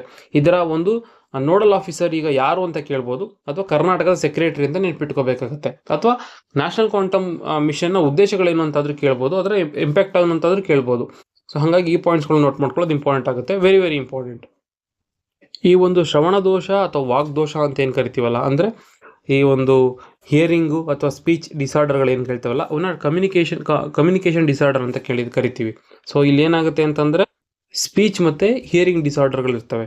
ಸೊ ಇದ್ರ ಬಗ್ಗೆನೇ ಎಜುಕೇಷನ್ನ ಮಾಡೋದಕ್ಕೆ ಅಥವಾ ರಿಸರ್ಚ್ ಮಾಡೋದಕ್ಕೆ ಅಥವಾ ಅದಕ್ಕೆ ಅಂತಲೇ ಮೆಡಿಕಲ್ ಕೇರ್, ಯಾರು ಪೇಷಂಟ್ಸ್ಗಳಿರ್ತಾರಲ್ಲ ಅವ್ರುಗಳಿಗೆ ಮೆಡಿಕಲ್ ಕೇರ್ ಕೊಡೋದಕ್ಕೆ ಅಂತಲೇ, ಅದನ್ನು ಇಂಪ್ರೂವೈಸ್ ಮಾಡೋದಕ್ಕೆ ಅಂತಲೇ, ಸೊ ಅದಕ್ಕೆ ಸಂಬಂಧಪಟ್ಟಂಗೆ ಒಂದು ದೊಡ್ಡ ರೀತಿಯಲ್ಲಿ ಡೆವಲಪ್ಮೆಂಟ್ಗಳನ್ನ ಮಾಡೋದಕ್ಕೆ ಅಂತಲೇ ಒಂದು ಇನ್ಸ್ಟಿಟ್ಯೂಷನ್ ಎಸ್ಟಾಬ್ಲಿಷ್ ಆಗಿತ್ತು 1966. ಅದ್ರ ಹೆಸರು ಬಂದು AIISH ಅಂತೇಳಿ, ಅಥವಾ all India institute of speech and hearing ಅಂತೇಳಿ ನೆನ್ಪಿಟ್ಕೋಬೇಕು. All India institute of speech and hearing ಅಂತೇಳಿ ಇದು ಎಸ್ಟಾಬ್ಲಿಷ್ ಆಗಿರುವಂಥದ್ದು ನಮ್ಮ ಮೈಸೂರಿನ ಮಾನಸ ಗಂಗೋತ್ರಿ ಕ್ಯಾಂಪಸ್ಸಲ್ಲಿ. ಸೊ ಇದು ಯಾಕೆ ಈಗ ಸುದ್ದಿನಲ್ಲಿದೆ ಅಂತಂದರೆ, ಇದಕ್ಕೆ ಈಗ 60 ವರ್ಷ ಕಂಪ್ಲೀಟ್ ಆಗ್ತಾ ಇದೆ. 60 ವರ್ಷ ಅಂತಂದರೆ ಡೈಮಂಡ್ ಜುಬ್ಲಿ ಅಂತ ಕರಿಬೋದು. ಸೊ ಇದರ ಒಂದು ಸೆಲೆಬ್ರೇಷನ್ಗೆ ದ್ರೌಪದಿ ಮುರ್ಮು ಅವ್ರನ್ನ ಇನ್ವೈಟ್ ಮಾಡಿದರು. ಸೊ ಹಾಗಾಗಿ ದ್ರೌಪದಿ ಮುರ್ಮು ಅವರು ಇದರ ಇನಾಗ್ರೇಷನ್ಗೆ ಬಂದಿದ್ದಾರೆ, ಅದಕ್ಕೆ ಇದು ಸುದ್ದಿನಲ್ಲಿದೆ. ಸೊ ನೆನ್ಪಿಟ್ಕೋಬೇಕಾಗತ್ತೆ, ಈ all India institute of speech and hearing ಏನಿದೆಯಲ್ಲ, ಇದು ಮೈಸೂರಲ್ಲಿ ಇರುವಂಥದ್ದು, ಮಾನಸ ಗಂಗೋತ್ರಿ ಕ್ಯಾಂಪಸಲ್ಲಿ ಇರುವಂಥದ್ದು. ಇದ್ರ ಕೆಲಸ ಏನಂತಂದರೆ, ಈ ಒಂದು ಕಮ್ಯುನಿಕೇಷನ್ ಡಿಸಾರ್ಡರ್ ಏನಿದೆ ಅದ್ರ ಬಗ್ಗೆ ರಿಸರ್ಚು, ಕ್ಲಿನಿಕಲ್ ಟ್ರಯಲ್ಸು ಅಥವಾ ಮೆಡಿಕಲ್ ಕೇರು, ಎಜುಕೇಷನ್ ಕೊಡುವಂಥದ್ದು, ಇದು ಮಾಡುವಂಥದ್ದು. ಇಲ್ಲಿ ನೋಡಿ ಸೆಂಟರ್ ಆಫ್ ಎಕ್ಸಲೆನ್ಸ್ ಕೂಡ ಹೌದು. ಇದಕ್ಕೆ ನಾಲೆಡ್ಜ್ ಪಾರ್ಕ್ ಕೂಡ ಇಲ್ಲಿ ಎಸ್ಟಾಬ್ಲಿಷ್ ಮಾಡಿದ್ದಾರೆ. ಇದಕ್ಕೆ ಅಲ್ಲಿರುವಂಥ ಒಂದು ಎಜುಕೇಷನ್ ಸಂಬಂಧಪಟ್ಟಂಗೆ ಹಾಸ್ಟೆಲ್ಲು, ಸ್ಪೋರ್ಟ್ಸ್ ಫೆಸಿಲಿಟೀಸ್ ಎಲ್ಲನೂ ಅಲ್ಲಿ ಎಸ್ಟಾಬ್ಲಿಷ್ ಮಾಡಿದ್ದಾರೆ. ಇದು ಏಷ್ಯಾದಲ್ಲೇ ಒನ್ ಆಫ್ ದ ಬೆಸ್ಟ್ ಅಂತ ಕೂಡ ರೆಕಗ್ನೈಸ್ ಆಗಿದೆ, ಟಾಪ್ ಇನ್ಸ್ಟಿಟ್ಯೂಷನ್ ಇನ್ ಏಷ್ಯಾ. ಸೊ ಈ ಒಂದು ಕಮ್ಯುನಿಕೇಷನ್ ಡಿಸಾರ್ಡರ್ ಸಂಬಂಧಪಟ್ಟಂಗೆ ಟ್ರೀಟ್ಮೆಂಟ್ ಕೊಡೋದ್ರಲ್ಲಿ. ಮತ್ತು ಇದು ರೆಕಗ್ನೈಸ್ ಆಗಿರೋದು ಯಾವುದರಿಂದ ಅಂತಂದರೆ ರಿಹ್ಯಾಬಿಲಿಟೇಷನ್ ಕೌನ್ಸಿಲ್ ಆಫ್ ಇಂಡಿಯಾ ಅಂತ ಕೂಡ ರೆಕಗ್ನೈಸ್ ಆಗಿದೆ. ಸೊ ನೆನ್ಪಿಟ್ಕೋಬೇಕಾಗತ್ತೆ. ಇನ್ನೊಂದು ಸ್ಮಾಲ್ ಅಪ್ಡೇಟ್ ಏನಂದರೆ, ಆ್ಯಪಲ್ ಸ್ಟೋರ್ ಇತ್ತು. ಆ್ಯಪಲ್ ಸ್ಟೋರ್ ಏನಿದೆಯಲ್ಲ, ಥರ್ಡ್ ಪಾರ್ಟಿ ಅಲ್ಲದೆ ನೇರವಾಗಿ ಸೆಲ್ ಮಾಡುವಂತಹ ಆ್ಯಪಲ್ ಸ್ಟೋರು ಮೊದಲು ಮುಂಬೈ ಮತ್ತು ಡೆಲ್ಲಿನಲ್ಲಿತ್ತು, ಅಂದರೆ ನಾರ್ತ್ ಇಂಡಿಯಾದಲ್ಲಿತ್ತು. ಸೌತ್ ಇಂಡಿಯಾದಲ್ಲಿ ಫಸ್ಟ್ ಸೌತ್ ಇಂಡಿಯಾ ಸ್ಟೋರ್ ಬಂದು ಬೆಂಗಳೂರಲ್ಲಿ ಎಸ್ಟಾಬ್ಲಿಷ್ ಆಗಿದೆ. ಸೊ ಸಿಂಪಲ್ ಕ್ವಶನ್ನು ನಿಮಗೆ ಕೇಳಿದ್ರೆ ಸಣ್ಣ ಪುಟ್ಟ ಎಕ್ಸಾಮ್ಸ್ಗಳಲ್ಲಿ ಕೇಳ್ಬೋದು, ಅಥವಾ ಗ್ರೂಪ್ ಸಿನಲ್ಲೂ ಕೇಳೋ ಚಾನ್ಸ್ ಇರುತ್ತೆ, ಆನ್ಲೈನಲ್ಲಿ ನೆನ್ಪಿಟ್ಕೋಬೇಕಾಗತ್ತೆ.